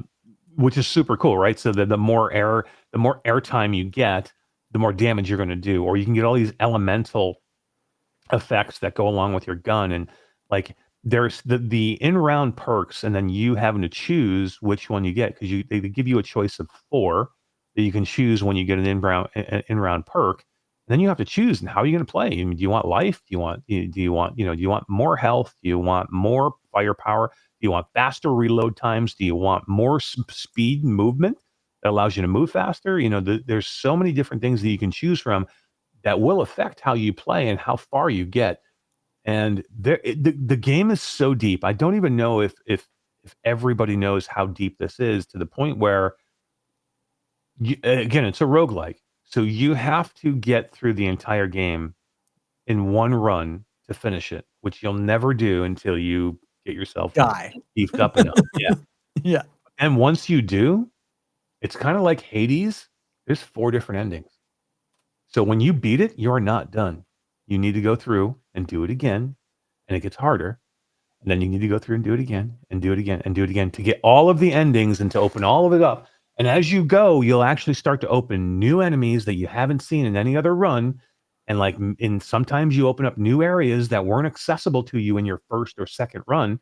There's doors that you can't open until you get certain things or find certain things. There's so much depth to this game, and this is what is different for me. Like, there's been so many roguelike games, and there's some good ones in VR, but there's so many for me that the problem I have with them in VR is they don't feel like they're deep enough. Like they just don't. And it's hard to do. Like I get it. Like building a built from ground up VR game and having the depth of a traditional game, like a PC or console game, is so hard. I mean, they have millions and millions of dollars of budget with hundreds of people on teams. And most VR companies don't have that. But that's the difference of taking a flat to VR game and making the game, right? We're bringing over the exact game the way it is, the 75 to 80 some plus weapons, all of the depth, all of the playthrough, all of the enemies. Like, that's all coming. You would maybe have a quarter of that in a traditional game. And every time you do a run, that the layout of that run is different. So you can't memorize where things are, and you can't memorize where the enemies are. Like, it's just different. But you also have to really think, like, going back to your upgrade, when you get your upgrades, like you say, you get your health bonus, maybe you'll get a power bonus, but you have to think, am I on my first run through, my second run through? Maybe my health, I need the power, but maybe the health is a better choice this round. Or maybe, the weapon upgrade, or it can get confusing until you master all those choices and run your way to the end. Well, and then think about what weapon you're going to choose in the run. That too. Yeah. And each time you go through, you can, like, there's so many weapons. You might play for a real long time without ever seeing them all. Tribe's asking right now, is it multiplayer? I like to play with friends. Bro, you haven't watched the trailer, apparently. Go watch the trailer. Yeah, so it is multiplayer. It's not going to launch with multiplayer on the 20th. It's working. We have it ready. It's not 100% ready yet. We're to show off to the world, but as we launch on PlayStation and we launch on Steam on the 20th, we're going to launch it as a single player campaign. We internally have it working right now. You can Skeeva and I have played it together. Yeah, I played a lot in there. Yeah, we played it. It's just, we want it to be perfect, and it's not yet perfect. We need to work on it a little bit more. We want to make sure that it's the experience that everybody wants it to be. So when we launch the Quest version in spring of 2026, we will then have multiplayer, and it will be cross-platform, and you'll be able to play it with all your friends, all the way through on every platform of your choice at that point. So yeah, so get it now before multiplayer and get good at it, and that way you can kind of, like, protect your friends. Heck yeah. That was a good question. Jasmine in chat says, "Don't tell me what to do." What happened? Did somebody tell her what to do? You're telling her how to do the run. Oh yeah. She's like, "Don't tell me what to do." You don't have to. You can do whatever you want. You can go anywhere you want. I was going to say, on the Discord, there's been a lot of questions about whether or not it's been crossplay, and I wasn't sure if that was announced. Yeah, I mean, it will be. Once we set it up to where you're able to go in co-op. I mean, that's the whole idea, is to be able to play across platform, so you can play it with everybody, whether it be PlayStation, whether it be Steam, or or Quest. So that would be the goal for sure. Cool. And it's great. Like I'm saying, like I played with Elliot and I have played quite a bit of multiplayer together. Skeeva and I have played multiplayer together. It's a lot of fun. It's really good, and it's a big part. Co-op is a big part of the traditional flat game, and of course we want to see it in the VR version of the game, and it'll be there. Hey, Kensei in the chat. What's up, Kensei? What's up, man? How are you doing? I haven't seen Kensei in a while. Oh yeah, Jasmine said I said they have to finish the game after you play. You have to play again after you finish. You have to do it 4 times if you really want to see it.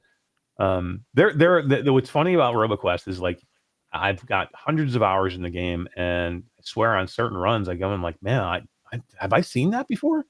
Like I don't know if I've seen that before. Did I find that? Like there are still a couple of things I don't think I've actually unlocked. In ways that you can go through and beat the level.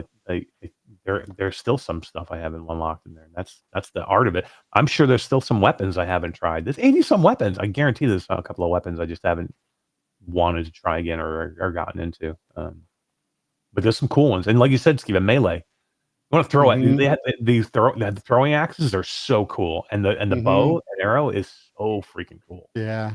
There's like these little battering type things too that you can get. And those things just demolish anything you hit with them. Those are so much fun. Yep. So all I can say is this. You're going to love it. I promise you're going to love it.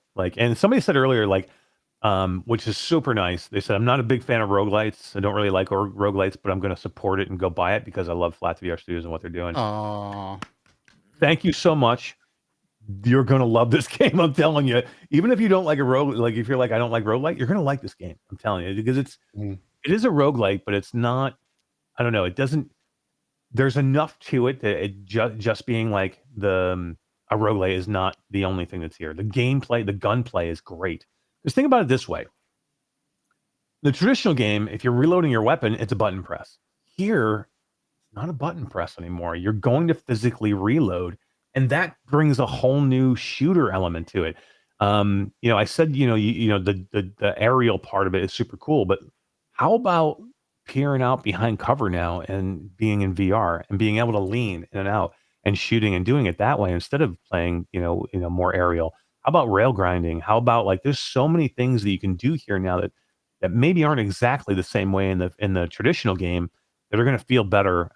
It'll make it feel like a more, full-fledged shooter and not just a roguelite. It will be a roguelite, but that'll be a part of the game, not all of the game. And choices too, right? Like you talk about reload mechanic. Isn't there 3 ways to reload? From manual reload, over the shoulder, and then there is a button reload as well. Press. Yeah, right. Mm-hmm. Yeah, I mean, especially because if you don't like doing that, you have a choice. Mm-hmm. Yeah, well, I mean, because think about that. And here's another thing that's completely different than the traditional game. Traditional game, you can dual wield. You have a lot of dual wield weapons. There's dual wield Uzis. There's dual wield magnums. And in the traditional game, you just button press and they drop their magazines and you're reloaded. And also in the traditional game, because you're just on a controller, you can only aim in one direction with your dual wield. Of course, in VR, you have free hands, so you can aim in different directions now. But again, what Todd was saying, and he was saying, the button press, you still need to be able to reload. How do you reload when you're dual wielding? It's got to be a button press. The button press, and then you kind of bring the guns down to your waist, and that will kind of reload them. But one of the big parts of the game, and what you can do, because this is a speedrunning game also, you can actually speedrun this, and there are people that work at figuring out how they speedrun and faster, and they compete against each other. Speedrunning the levels is you can weapon swap, and weapon swap will automatically reload you, and that's how you get fast. So if you really, really want, if it's about speed and it's about how fast you get through a level, which sometimes that's the way I feel like I want to play. I especially after you've been in for a while, okay, I've done this level 100 times. I want to beat my score. I want to beat my best speed through the level. Then it's about how fast I can move and I can kill the enemies. Then it's not about reloading, and then it's about how fast can I do it. So basically just a quick weapon swap of the weapon over your shoulder will automatically reload you, so you can just constantly fire. And again, as you get in higher difficulty, you're maybe going to want to do that later on in the game. Yep. I love just reaching behind my shoulder, grabbing another weapon, unloading that, reaching behind again, unloading that one. And then like as you're on the runs, you're finding new crates that have different weapons. You can decide if you want to swap out your weapons or you can keep what you have. Sometimes I find these weapons and I just fall in love with them and I do the entire run with just those weapons. There's so many good ones. Flamethrowers, like it's insane. The amount of weapons that you get in there, and as you use the weapons more and more, if you fall in love with a weapon and you try and use it more and more, you actually permanently upgrade that weapon for you. So it basically, if it will start to upgrade. Like if you like the assault rifle, like they have one there. It's called a junk rifle, which is like it's like a shitty AK. It's cool. It's a fun weapon to use though. I've used it so much that I've leveled it up to where it's actually a super powerful weapon now, because I just constantly use it. And the more you use different weapons, the more you'll level that weapon up for you. So when you get them in a run, because again, it's random. You're going to get different weapons, but it's all random. So you may never find that weapon that you love, but if you do and you've already leveled it up, it's like finding it's like hitting the jackpot. Like you're like, oh man, now it's on. Now I got my weapon that I like. It's already leveled up. I'm going to run through this and I'm going to start leveling people.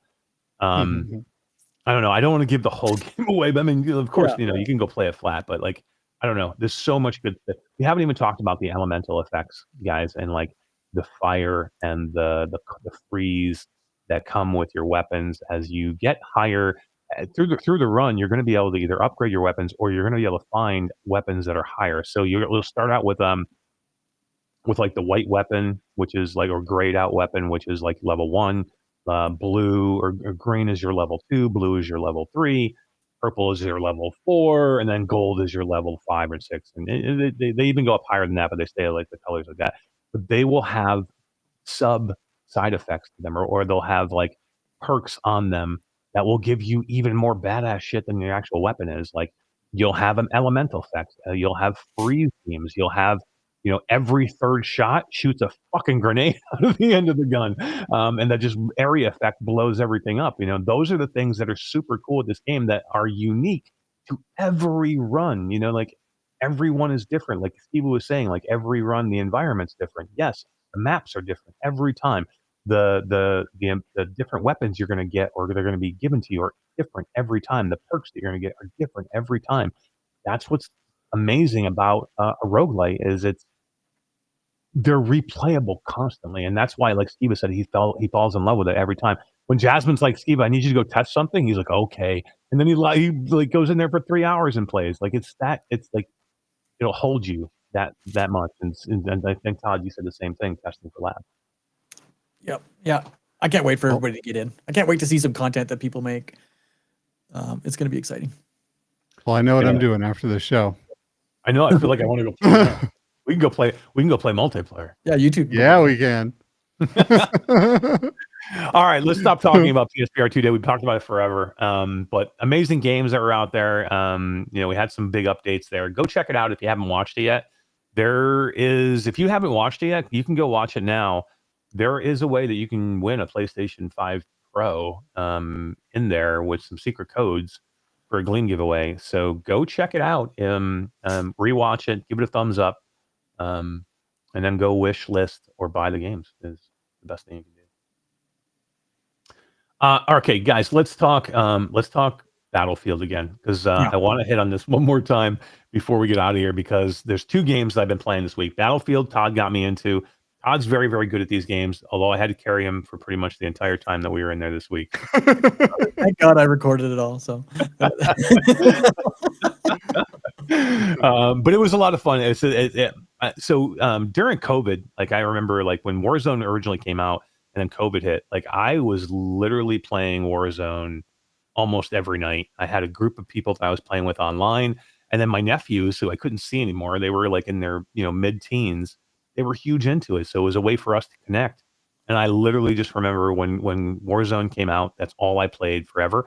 I get that feeling with this game against Skeeva, and I think that's where I think that you're really going to like Battlefield. And I'm looking forward to you getting in there, because we talked a little bit about the environments, we talked about the movement. What I like about it that I want to hit on really quick that we haven't talked about yet, and Todd, it's the uniqueness of not bringing your loadout in, and it gives you that PUBG element to it, that Call of Duty that Call of Duty didn't, or that Warzone didn't have. Like Right. As Warzone you're was looting, like, you're looting. It's like DayZ almost. yeah, PUBG, DayZ, where you're looting actual components to the weapons, not just the weapons. Oh, So you're looting cool. scopes and extended mags. So and- a little Ghost of Taborish in there then too. 100%.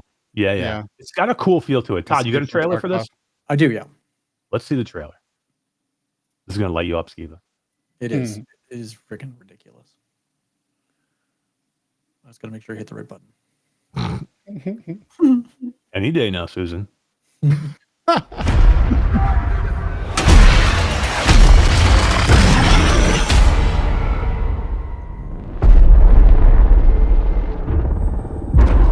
Approaching the drop zone.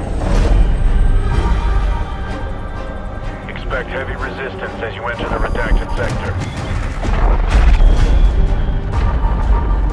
Consider everyone down there a threat. Good hunting.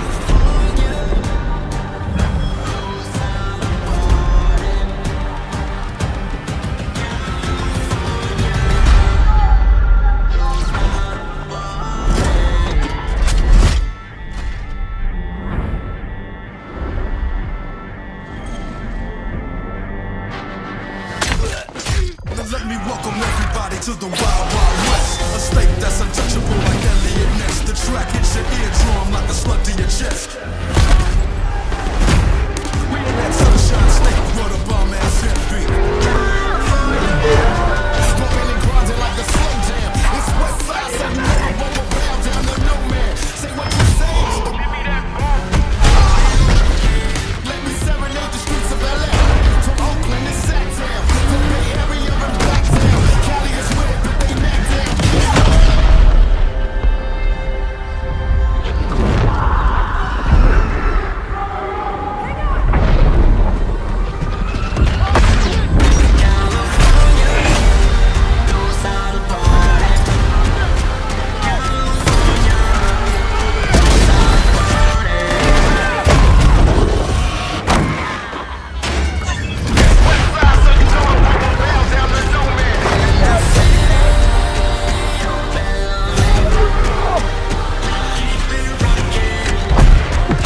Everybody to the Wild Wild West. From Oakland to Sacktown, the Bay Area and Blacktown. Cali is where but they knock down. Give me love.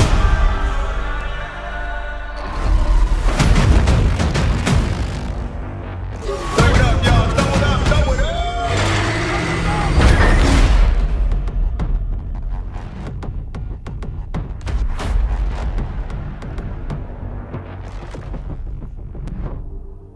Hot dang. Dude, It is That like, looks super sick. yeah, my blood pressure just went up. I just get so excited when I watch that trailer. It is just like that in game. Like it is so intense. So Wow. I'm not. I Yeah. don't think I'm going to be a fan of the actual Battlefield game, like playing like what is it, 36 multiplayer? on 36 or whatever it is.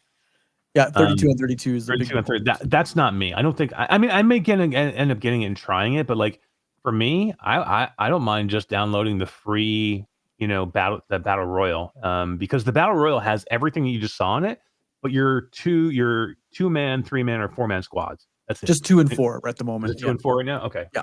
So 2 and 4-man squads, and you're just battling. It's just you against like I don't know. So how many other people on the map? 40.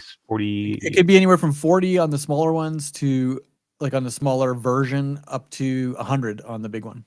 Yep. But you know what I didn't see in there, Todd? Like for battle royal, there's no choppers, is there, or is there? They're tanks. Yep, there's choppers. They're randomly placed around the map. I think I there's didn't see any 2 per tanks map. or anything like that. Yeah, there's 2 per It map. showed a tank too. At least Yeah, on the the tank you trailer have to for it. unlock. You have to do a mission, and then you get a credit card game key, and then you go to those big fifth wheel or those big 18 wheelers. Mm-hmm. Open the back, and then you get the tank. Which, Right. if someone gets a tank, it's pretty good chance they're going to win. Yeah. They're hard to pull up. That Like, you really sounds want to sick. try and do those missions. So it's not just about fighting each other and trying to get to the middle and surviving like it is with Warzone. There's so many side missions that have a huge impact on how the game ends. Yep. Whether it's anti-tank stuff that you'll get from doing these missions, or the tank itself, and sometimes the tank just never shows up in a match, and then it's Right. just every man for themselves, like on a roof, squad sniping, and like it's crazy, Absolutely And crazy. in this version, the RedSec game mode is available on what, Steam and PlayStation? Yeah. Maybe Steam, Xbox too, isn't PlayStation. it? I think Xbox. It's all done through the EA app or Steam. Yep.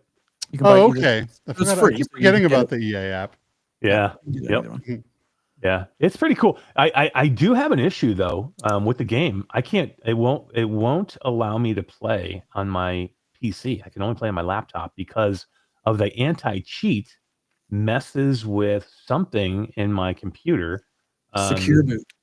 Secure boot. It's a So- BIOS setting that is only in like relatively newer computers. If your computer's like 3 Really? years old, you probably won't be able to play this. Which is weird because I actually have a fairly What? new computer. I put a It new just might not be motherboard. enabled. You just toggle it on, but it needs to be TPM2, so Windows 11 ready machine with secure boot enabled, or you can't play it. What? It uses secure boot and it uses TPM? Yep. What? That's So, crazy. I've been It must playing be on my part of their laptop. anti-cheat. Huh. Wow. I may have to go Weird. into the BIOS and do this thing, Todd, because I want to play it on this big monitor. Oh, dude, Yeah. playing on this giant monitor is just next level. I mean, I've been and playing you on my crank 15-inch the laptop. graphics up on a PC, man, and it's just there's no comparison, even with PlayStation 5, you know? That flame when it's coming behind you and It's you're so in a cool. house and it slowly moves, right? Just like the gas does in Warzone, but it slowly catches things on fire. So if you're in a home, the back porch will catch on fire, and then the outside walls, and from the inside you can see the walls burning through. Yeah. As it's Wow. you're like, holy crap, we got to run! It is terrifying.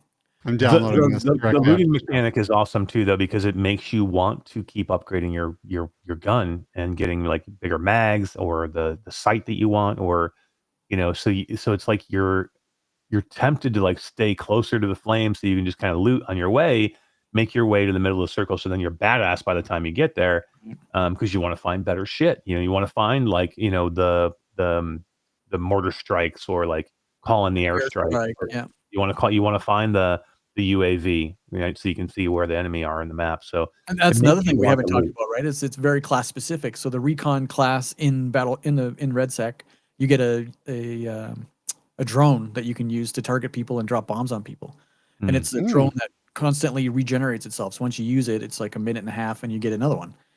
The support class gets to drop ammunition all the time. So if you have a recon and a support, which is how Eric and I played, you've got this drone that can pick out people, and you've got Eric who's dropping ammo all the time. And there's another one that was the engineer class that comes with a blowtorch, because inside some of the houses in the expensive communities, they have wall safes. You can use the blowtorch to open the wall safe and get out their guns from there, which will be a Ooh, better level. Like they've tested out everything. Yeah, and I think Todd touched on it earlier. There are missions. So what's different than like Warzone? There are missions inside the battle royale that if you can do this mission, it will unlock like a weapons cache that has fucking badass weapons in it, like badass tricked out weapons that you can't, you wouldn't even be able to upgrade to whatever it is. So, like, you can do these little small missions while you're inside of there as well. The missions kind of remind me of DMZ from like Modern Warfare 3, where you go in and you do like a secure mission. So you have to go and find data from a computer or something, or you have to redirect satellite antennas and point laser beams and stuff. So you're doing all these little mini games while trying not to die from people who aren't doing the mini games. Yeah, it's crazy, and it's free. Like all of this for a free game. I know, it's just free, blows my man. mind. It's awesome. Man, some of these games are so freaking big now. I know this isn't even super big, but like 63 gigs. Man, I remember hard drives that would have never been able to hold these games, even if that was the only thing on them. Right? But download Warzone, 520 gigs. That what? Yeah, half a terabyte. 520 gigs. It's insane, dude. What? That is No, crazy. that would eat up some people's computer. Yeah, the entire Battlefield 6, including multiplayer, the campaign, and RedSec, is only 76 gigs. Wow. Okay. Call All of right. They've Duty- done a great job at Call of Duty's insane, dude. pretty Like, much. I don't know they're what the hell insane. Call of Duty's doing. Yeah. But I feel like they just make so many games that they just don't take any time to optimize. Oh, that's what it is. Yeah. Right. They're They all could about putting more probably, like- content out, more battle pass. Fuck, Yeah. fuck optimizing. I can't make any money on optimization. Give me another battle pass where I got people spending thousands of dollars.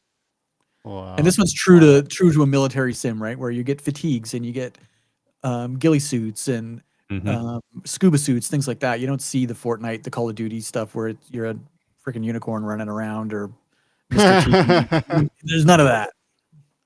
Good. Dude, Good. I am very tempted to start streaming this again, like on the channel. Like I have a lot of fun doing that, and like we should stream it, like get together and just hang out, get a good 4-man squad together with us and Tribe and wherever else wants to play, and just start streaming it like on a Saturday or something, or a Friday night, and just having fun again. Like I think it's okay. Like again, I'm a huge VR person. Like we have the three of us here have dedicated our entire business lives to virtual reality. I'm just a gamer. Like I don't give a shit. Like, I don't have to just be a VR game. Like trust me, I'm playing plenty of VR games right now. For work and for pleasure. But like I do want a game like for games I like. And another one that I want to get into, guys, we'll talk about really quickly because I think we want to cover it when we all can cover it next week. And that's ARK Raiders. I'm in love with ARK Raiders, and I've only played probably 3 missions so far. Not missions, but like I've done 3 extractions so far. I've done the tutorial, which is really good, the way they play you through the tutorial. And I've done 3 live extractions, and I died twice and got out once. But it's very much a looter shooter extraction game, and it is phenomenal. Like when you talk like the graphics that you see out of Battlefield, ARK Raiders is awesome looking, and like it's very it's got that the vibe of like Fallout almost. But think of Fallout if it was an extraction shoot. Oh, what's that game with the mushroom zombies? Or not the game. Well, it's a game now, but it was a TV show. Shot it up here in Canada. The Last of Us. Last of Us. The mushroom zombie. You know what I meant. Where's he going with this? The mushroom You know what I meant. But it gives me like Last of Us vibes with the graphics quality and how the running mechanic works and stuff. Yeah, it looks like that. The mechanics are very cool. As much as I like the movement in Battlefield now, I like the movement in ARK Raiders really great. The gunplay is good. It is third person, so you can play it. You play it third person, not first person, which is great. I don't mind that at all. There's a lot of cool elements here, and I just love that whole idea of you get nothing. You start with nothing, and you have to go in and you have to like loot, and you have to get out alive and bring your stuff back with you, and you have to build yourself that way, just like Tarkov. It's one of the reasons that we do like, we like Ghost of the Boar. That whole idea of you can start from scratch, you can start with a pistol, and then you can pull out some amazing gear, especially if you get lucky and you take down a Chad who's just loaded with shit. And you get that intensity of I need to get out now. I need to find my extraction point. I need to get out with a bag full of stuff and some couple of kitted out guns that are just like incredible. And that adrenaline rush that you get with that is just something even with a battle royal, I think I prefer an extraction shooter more than the battle royal. I love extraction. I played a bunch. You don't like extraction shooters? No, I do. I like them. Oh, you do, yeah. I played Gray Zone a bunch about a month ago. Yeah, Gray Zone Warfare is great. And it's like an extraction shooter without the extraction. You never leave. You just have to go to somewhere safe. So you have to either like take over a village or something so that it's a safe zone, and that's where you can log out. But there's no leaving. And once you get to these little safe zones, you can access an inventory system where you can put your stuff so it's safe. But there's no helicopter coming to save you. It's you against the terrorists and other players. It's intense, super intense. I bought that thinking I would play it for an hour and then refund it. I just wanted to see what it was like. And I've got 30 hours into it or something stupid. Like, it is so good. Okay, I have that one too, then I barely touched it. So I'd love to try and get into that one a little bit too. Yeah. What was the other one? Delta Force that we talked about? I played a ton of that one too, and Delta Force is free. Like Delta Force, like from the 90s? Yeah, same company, but it's a brand new version. It's about a year old actually. Cool. And it's destructible environment, not quite as intense as Battlefield, but the same sort of thing where it's class specific. You have a sniper, you have a support healer, you have the engineer, the tank destroyer, that kind of stuff. Same vibes and completely free as well, which is, they get you on microtransactions if you want to make yourself look good. There's no pay to win, so there's no real weapon upgrades. There's just a ton of cosmetic things to kind of make yourself stand out. I played a ton of that too. I'm a big fan of these battle royale type things, extraction. I like them. Me too. Yeah, Delta Force was good. If you're looking for something free, and you can't run Battlefield because of the TPM and the secure boot requirements, download Delta Force. It's really good. I still can't get over that it requires secure boot. Yeah. That's wild. I got to get it off this computer, Todd. Sorry? I got to get it off this computer so I can play it on this my PC. Yeah. Like I played the beta for Battle Royale or for Black Ops 6, and it was a huge nightmare for people to try and get this TPM secure thing to work. And there was Windows Defender settings that we had to change and all kinds of stuff in order for it to. I actually bought it on EA, couldn't get it to work. Refunded it. Bought it on Steam. And then I got it to work on Steam right away because the EA app was bugged. And it turned out that everyone that bought it on EA and couldn't get it to work, they gave 2 Battle Pass seasons for free to say sorry to those people. So you're a tech too. Do you have any idea what the technical explanation is for why you would need secure boot and TPM for a game? I'm thinking it has to do something with DirectX 12 or something to do with their anti-cheat, because they don't use the same one as Call of Duty. They don't use Ricochet. They use, I can't remember what theirs is called, but it's not the Ricochet one. Interesting. I have to look it up. That's the only thing I can think of, especially the secure boot thing, because then they can that's super bizarre. The boot, right? So if you are cheating, they can. The only way they can ban your motherboard instead of just banning your IP address, because those are easily changed. Oh, yeah. So then the only way to fix it is to get it by on your computer. That's kind of cool, but though, I mean, because I hate cheating in these games. Yeah, there's very little in for everybody so far. Mm-hmm. But I mean, you can still ban people by their MAC address. I know you can spoof but a that MAC address stuff, is easily spoofed as well. I could just throw another NIC in my computer and I get a new MAC address. Yeah, that's true. Right? Like even the MAC address at the ISP level, it's just a phone call and they'll give you another one. Like, I think that's why they're doing it on the BIOS level. If it stops the hackers, go for it. All right, that makes sense. If they're pulling a motherboard ID or something, oh, that's interesting. That's what I would think they're doing. I could be completely wrong, but I know this. It sucks. I need to get it off of here because it's pissing me off. I want to play it on this freaking thing. Well, then Todd's like, well, it might screw up your system. I don't know what to do it. I'm like, I don't want to get stuck on my laptop. There's a lot of Reddit posts about people who totally screwed up their computers trying to get secure boot to work. But if yours is relatively new, mine was literally a toggle. I just turned it on and rebooted and everything worked. So thankfully, I'm a podcast partner with 2 IT people who can take care of this. Yeah. Like, Skeeva, come help me fix this. Yeah, no, that's cool. So I think what we'll do is for next week, I want to talk more about RedSec, Battlefield RedSec, and I want to talk because I want all of us to play together so we can talk about it a little bit more. And I want to talk more about ARK Raiders, and I think we're gonna try and get you guys both in ARK Raiders, and we'll try and do some runs together in ARK Raiders, and it's really cool. Todd, you got the trailer for ARK Raiders? Yep. It's not too often you get these special games that drop, man. I'm just telling you, it's this one's worth a look for everybody. Doors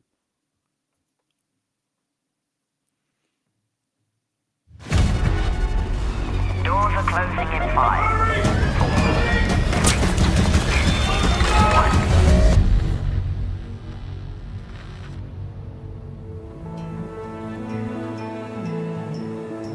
They said the world above had ended. But endings are only for those who forgot how to begin again. So you learn to listen, to move quiet, think fast.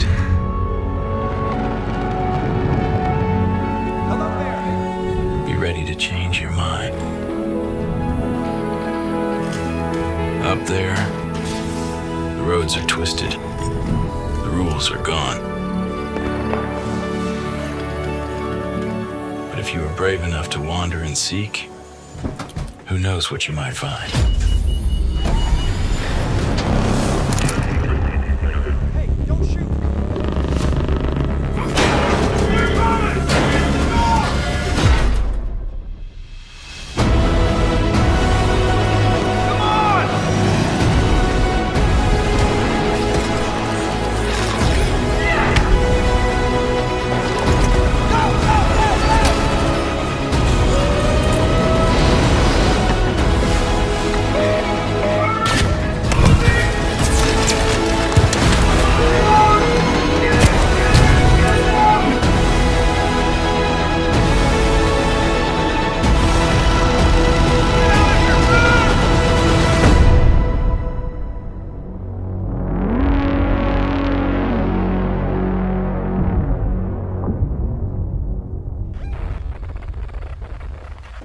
Hey, look at this.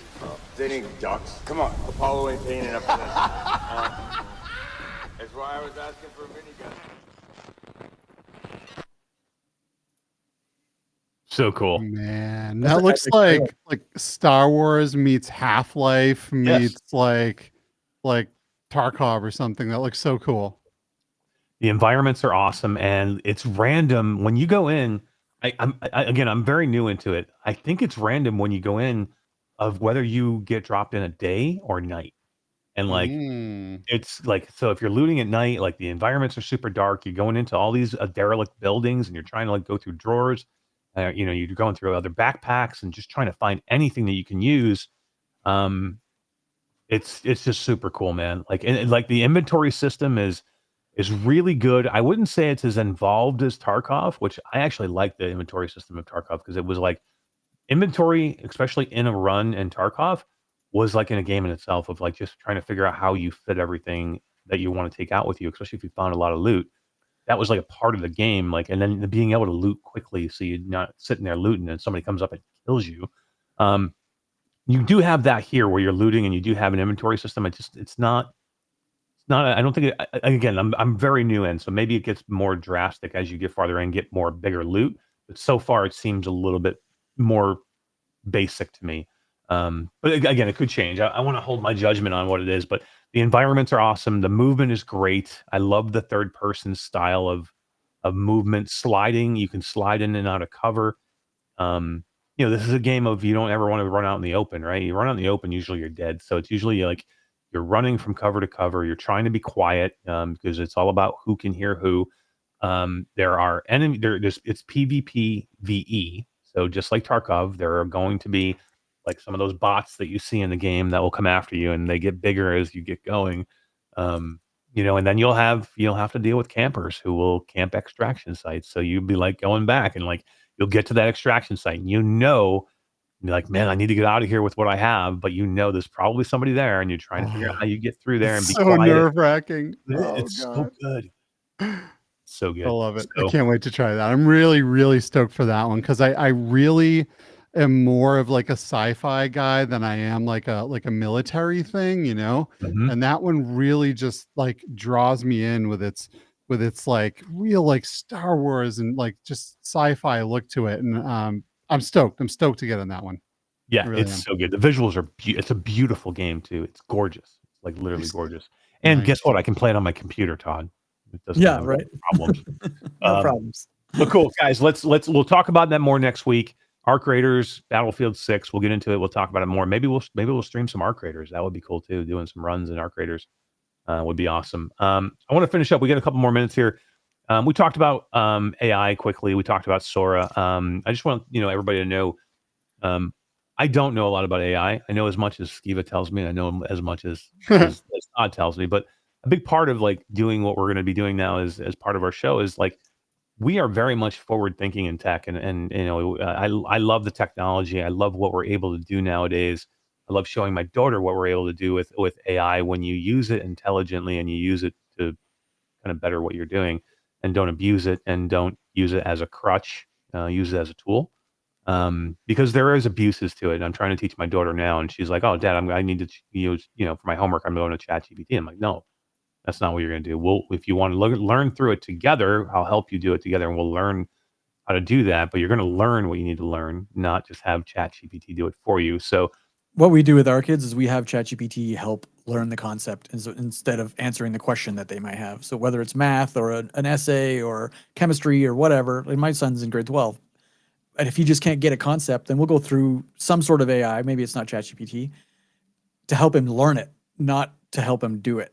So, and then he learns that tool, and now he does it by himself. He's like, okay, well, this is what I want to do. This is the outcome I'm looking for. Show me all the steps I need to do it. And it's way more better. Like you say, use it as a tool, not as an answer key is really the answer. It's an incredible tool. It's really amazing, and it's incredible tech, and we're living through the birth of something amazing here.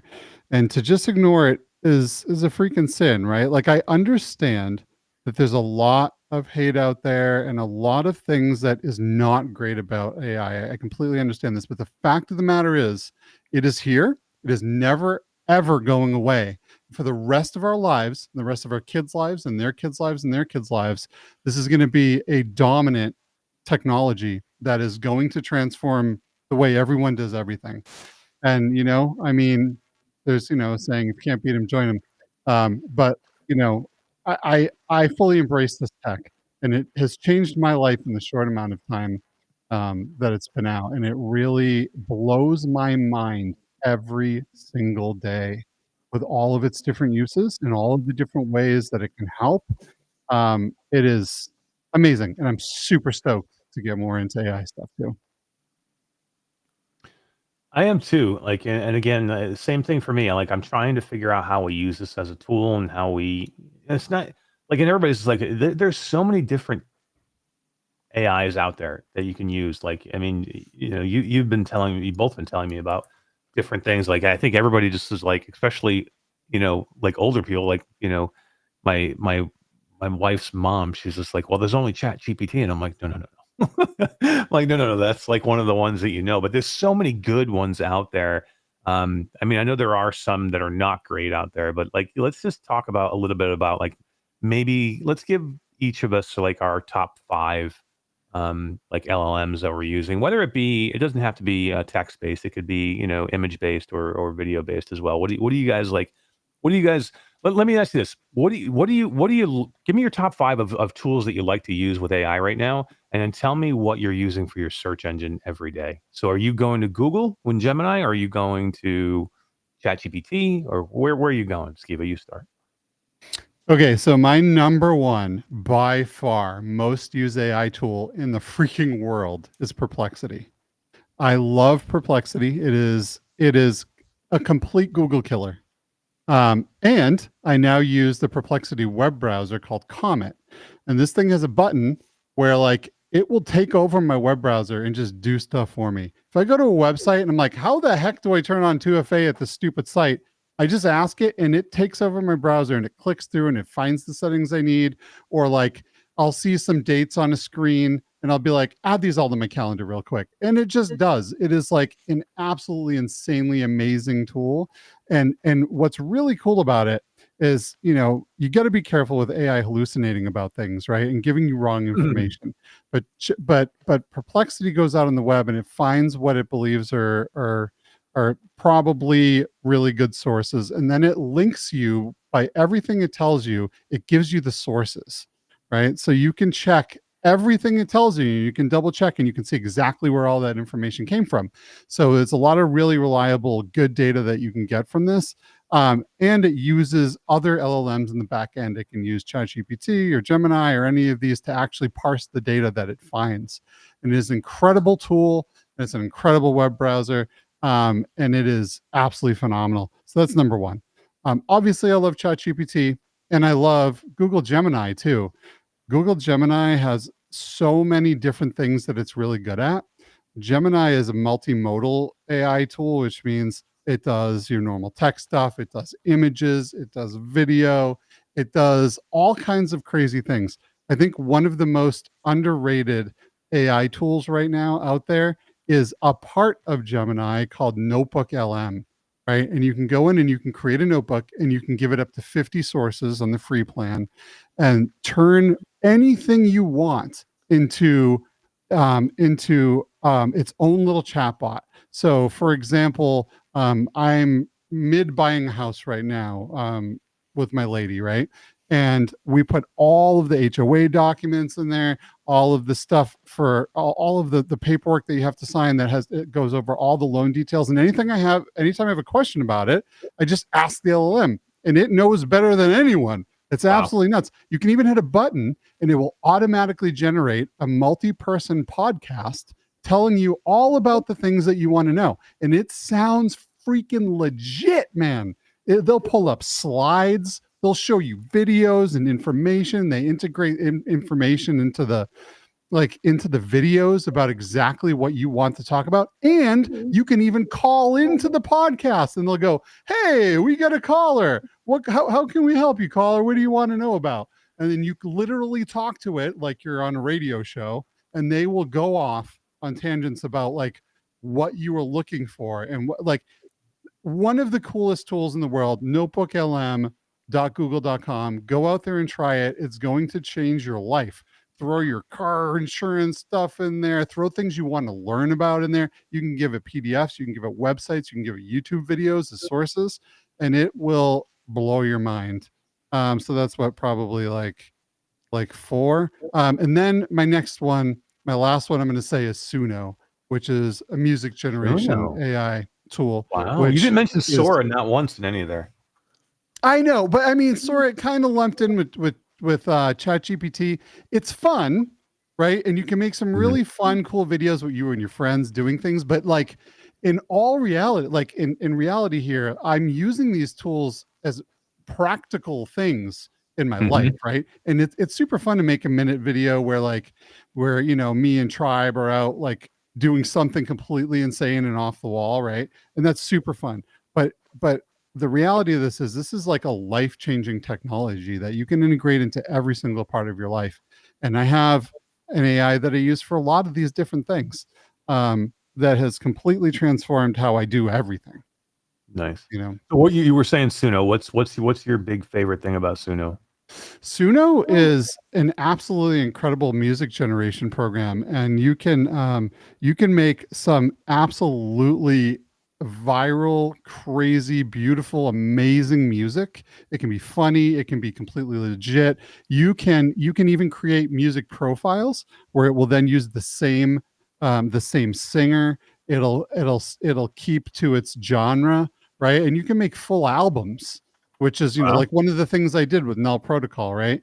And it is absolutely insane. So like I can, you know, like one of the things I did with Null Protocol is I told that like I really like metal, like I like that Linkin Park screaming, and like I love like retro video game sounds, and I love electronic music, and I had to take all that and throw it all into a pot and stir it up, and it came out with something so unique and so amazing that like I listen to AI music as much as regular bands. Wow. Sometimes even more.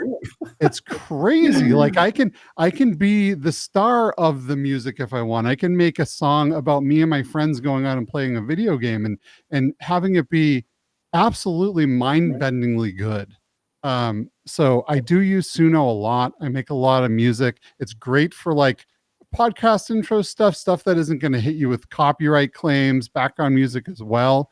But also real legit, super sick music that will like phenomenal, absolutely phenomenal stuff. Well, let's prove it. Play it, Todd.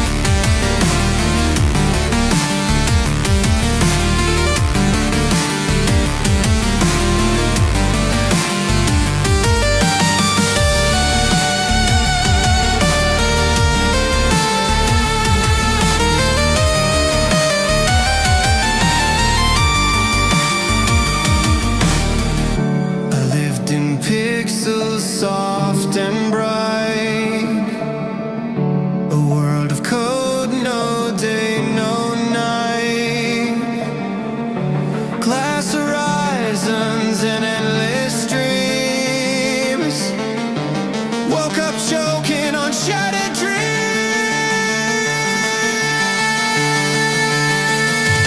This is it, this is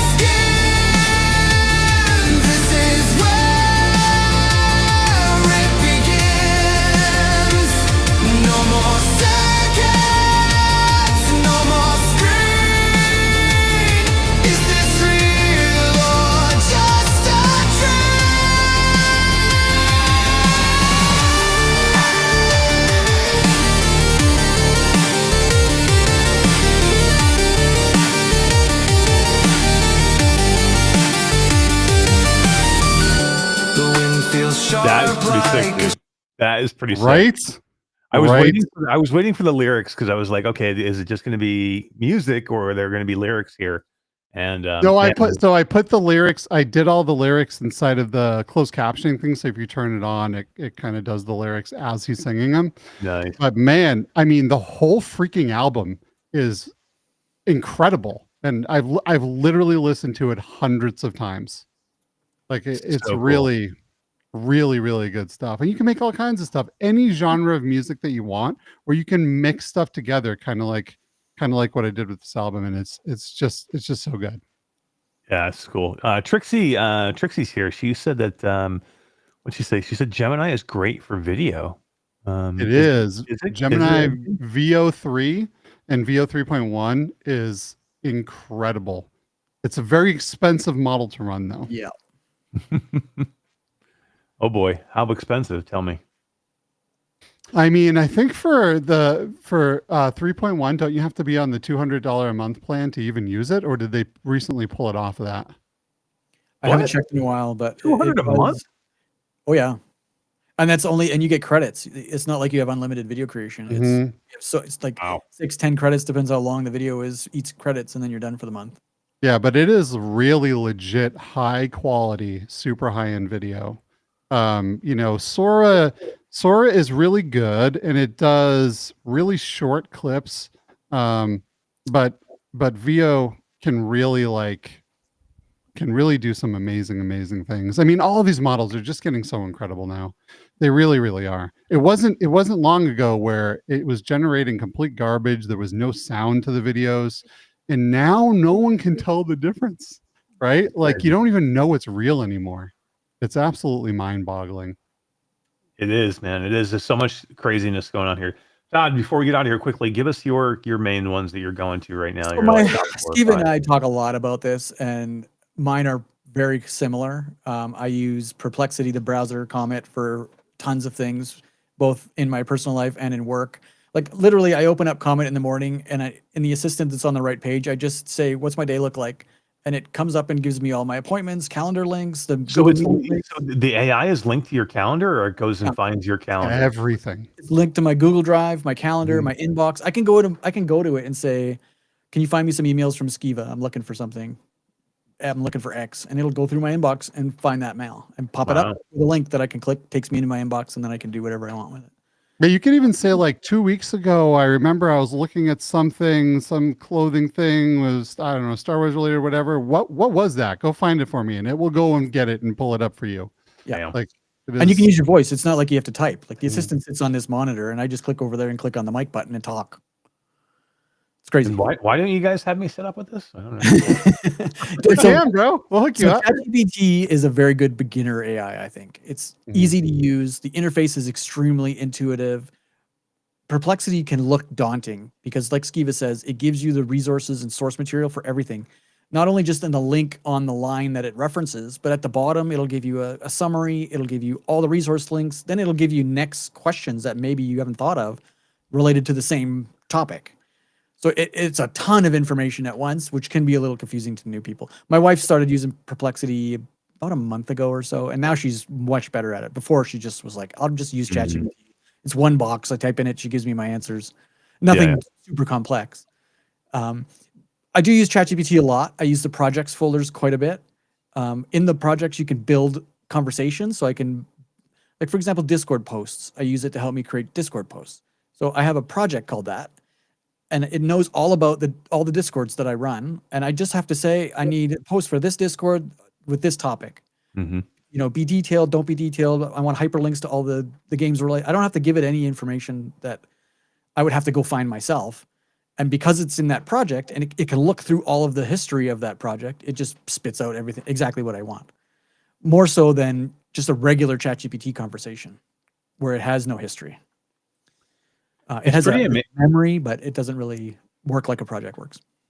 It's pretty amazing to me that, like, a lot of these AI tools that we have now, they're doing so many different things, but just in, like, mainly being your personal assistant now. That itself of, like, again, organizing your life, organizing your schedule, like in business, like, you know, if you don't have an assistant, say like a real life assistant or a virtual assistant, which, you know, became very big too, as people working remotely as your assistants around the world.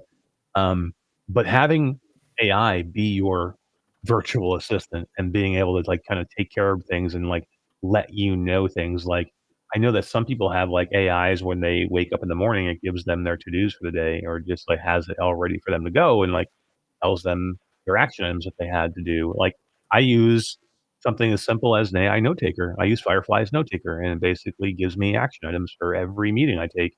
And then it reminds me of those meetings too. So it's not just that it's there. It's like, hey, did you do these things? These were the 4 action items you had from this meeting. Did you do them? So which is kind of like a cool thing. So again, I think we're going to get into this more in the weeks to come, but looking at AI as tools and not crutches, using it as ways that we can assist our life and not use it as a way that we can be lazy in everything that we do, but look for the creative things that can take some of the monotony, take some of the things out of our life that eat up a ton of time that are not as important that you can help them with. And we're very conscious of this stuff too, right? At Flat to VR Studios, we could use AI to replace a lot of jobs technically, but we don't, because we do have a lot of value. Like we do place still a lot of value in human creativity, human work, and really being able to, to get to utilize some of these artists to really like put a human touch on this stuff, right? But there are a lot of things that they can use to supercharge themselves. So you can take really, really talented individuals and turn them into like superhuman, like, they can do all kinds of wild things. So, we will talk about AI, but always remember we are really conscious of not replacing jobs, and not kind of using it for evil. Kind of like what Eric's alluding to about using it for good and making things better and helping out, but not ever replacing that genuine human touch. I want to give you an example of what ChatGPT can do in your life that might be useful. And I didn't realize that our Google, like our corporate Google account, had a shareable calendar where we could, send a link to people. So I had ChatGPT, of all the ones, I had it code me a website that I could host inside of our Google Workspace that allows me to, let me show you what I'm talking about. Allows me to share a calendar. You see that? No, you're not sharing anything. In the wrong scene? Probably.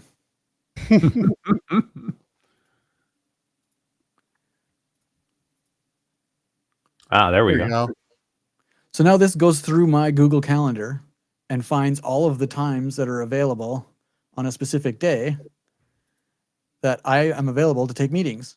And people can fill in their information, pick a time slot, and book a meeting that goes directly into my calendar and sends an email to myself and an email to them that says, we've booked this.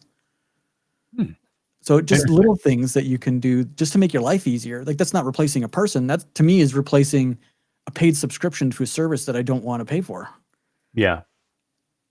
Where it can just do all the coding and it does everything for you. And then once it's done the coding, you're like, okay, now what do I do with it? And then it talks you through exactly what to do. Like it took me, I don't know, 2 hours maybe to do the whole thing. And there are pre-built things like this already in Google Workplace, but you can like make it super custom. You can just vibe code your way into like make any program. If you don't like this program doesn't have the features that you want, make your own. You don't even have to know how to program anymore. You literally just tell it what you want. And then if it comes back and you're like, oh, well, you know what? Add this, change the aesthetics of this, make it the iteration of this calendar thing was like, you know what? I want people to select multiple times. I want them to be able to pick a time zone. I want them to have a description of what they want to talk about in the email they send me. So over time, I want to add a logo. I want to do all this kind of stuff. And it's just, okay, well then just add this line to the code. Yeah, it's just so handy. It's not going anywhere, so we might as well use it for good. Mm-hmm. I agree. Shuhei Next is saying that real-time video games should be coming, and they are. And maybe next week or the week after, we can show off some of these tools where you can just take a picture and just change it into a game instantly, and then use WASD on your keyboard to run around the world. And in real time, it takes a picture and it turns it into a full world that you can navigate around with a mouse and keyboard like a video game. Adobe Pretty even wild. has things built into Illustrator and Photoshop now where you can load up a drawing. Say you have a drawing of a dragon that you're putting into a book, a child's book. The next page, you need that dragon to be facing the other way, or you need to be facing down. But it could take you hours to redraw that dragon. Or maybe you just want to see what it's going to look like, and then you'll redraw the dragon. Or you can use AI and say, okay, now here's the dragon, highlight it, and turn him around and put a book in his hand or whatever. And it will actually within seconds, make that for you. I am going to challenge both of you for next week to bring one thing to next week's episode, as long as Todd comes. That's super cool. Bring me something that's amazing that you created. Could be something you already created or that you created this week.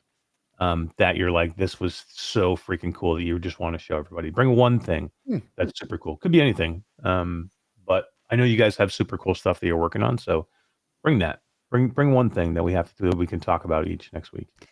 You're gonna have to step a game up here, Todd, because I brought music, I brought videos this time. I know, right? I was gonna say I got a boring ass fucking calendar. You're having fun. He was I'm got like working. an opening with him coming out of like a WWE ring, and like Todd, and like he's got this great music, and Todd's like, I made a calendar.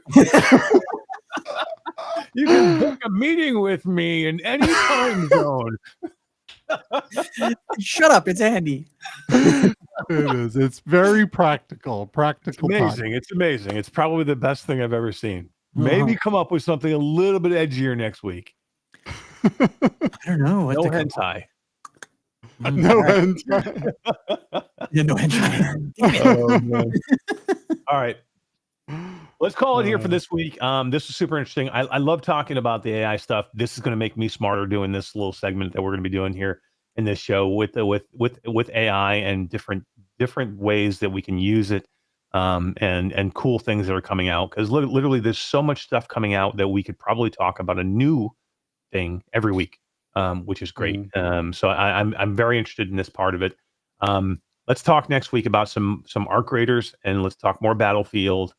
And I want to talk Reach next week because I'd like for each of us to get some more time into Reach, and I want to know what went wrong. I want to know why Reach is not doing what it should be doing.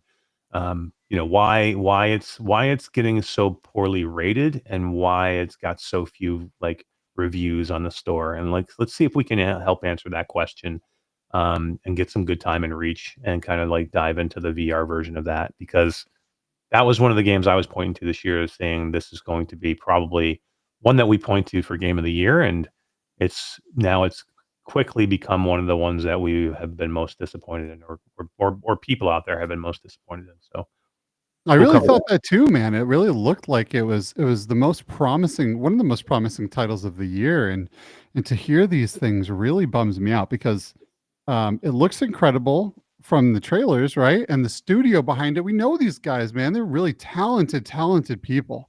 Yeah. So I'm really, really interested to kind of dive into that next week. Agreed. Me too. Well, this was a fun episode. Skeeva, thank you for joining us. This is amazing. We're excited to have you kind of join and come and hang with the team here. Man, I'm getting stoked. you back on the air, getting your voice back in the ring, and like bringing the people back out to see you, I think is important. You've been missed in the arena. And Todd, I think this is going to bring a fun new element to like what we do here. Yeah, agreed. I'm looking forward to many weeks to come. Cool. And if he pisses me off, I can just turn off his camera, so it's all good. Yeah, for sure. All right, guys, we will see you next Tuesday, 9 p.m. Eastern time. Let's do it all again, but better and cooler and faster. Let's go. All right, everybody. Bye-bye.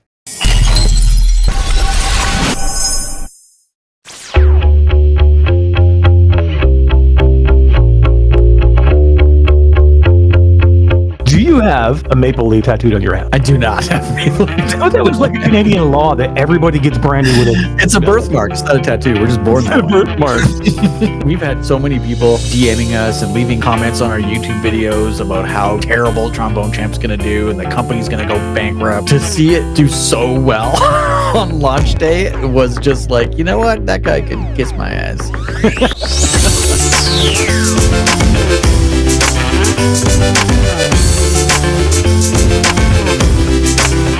You look, you lose 85 pounds, you shave your beard, you put some glasses on, people are like, oh, it's not even, they don't look like you anymore. Yeah, what the fuck? Get fat and grow a beard, damn it.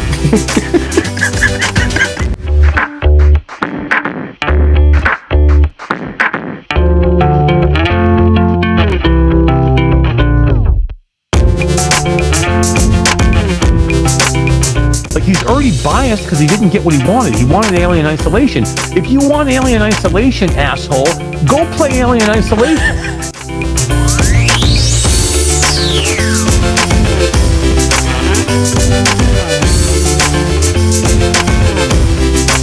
I very firmly believe that there's many games out there that are epically great flat games that are absolutely better in VR. Not every game.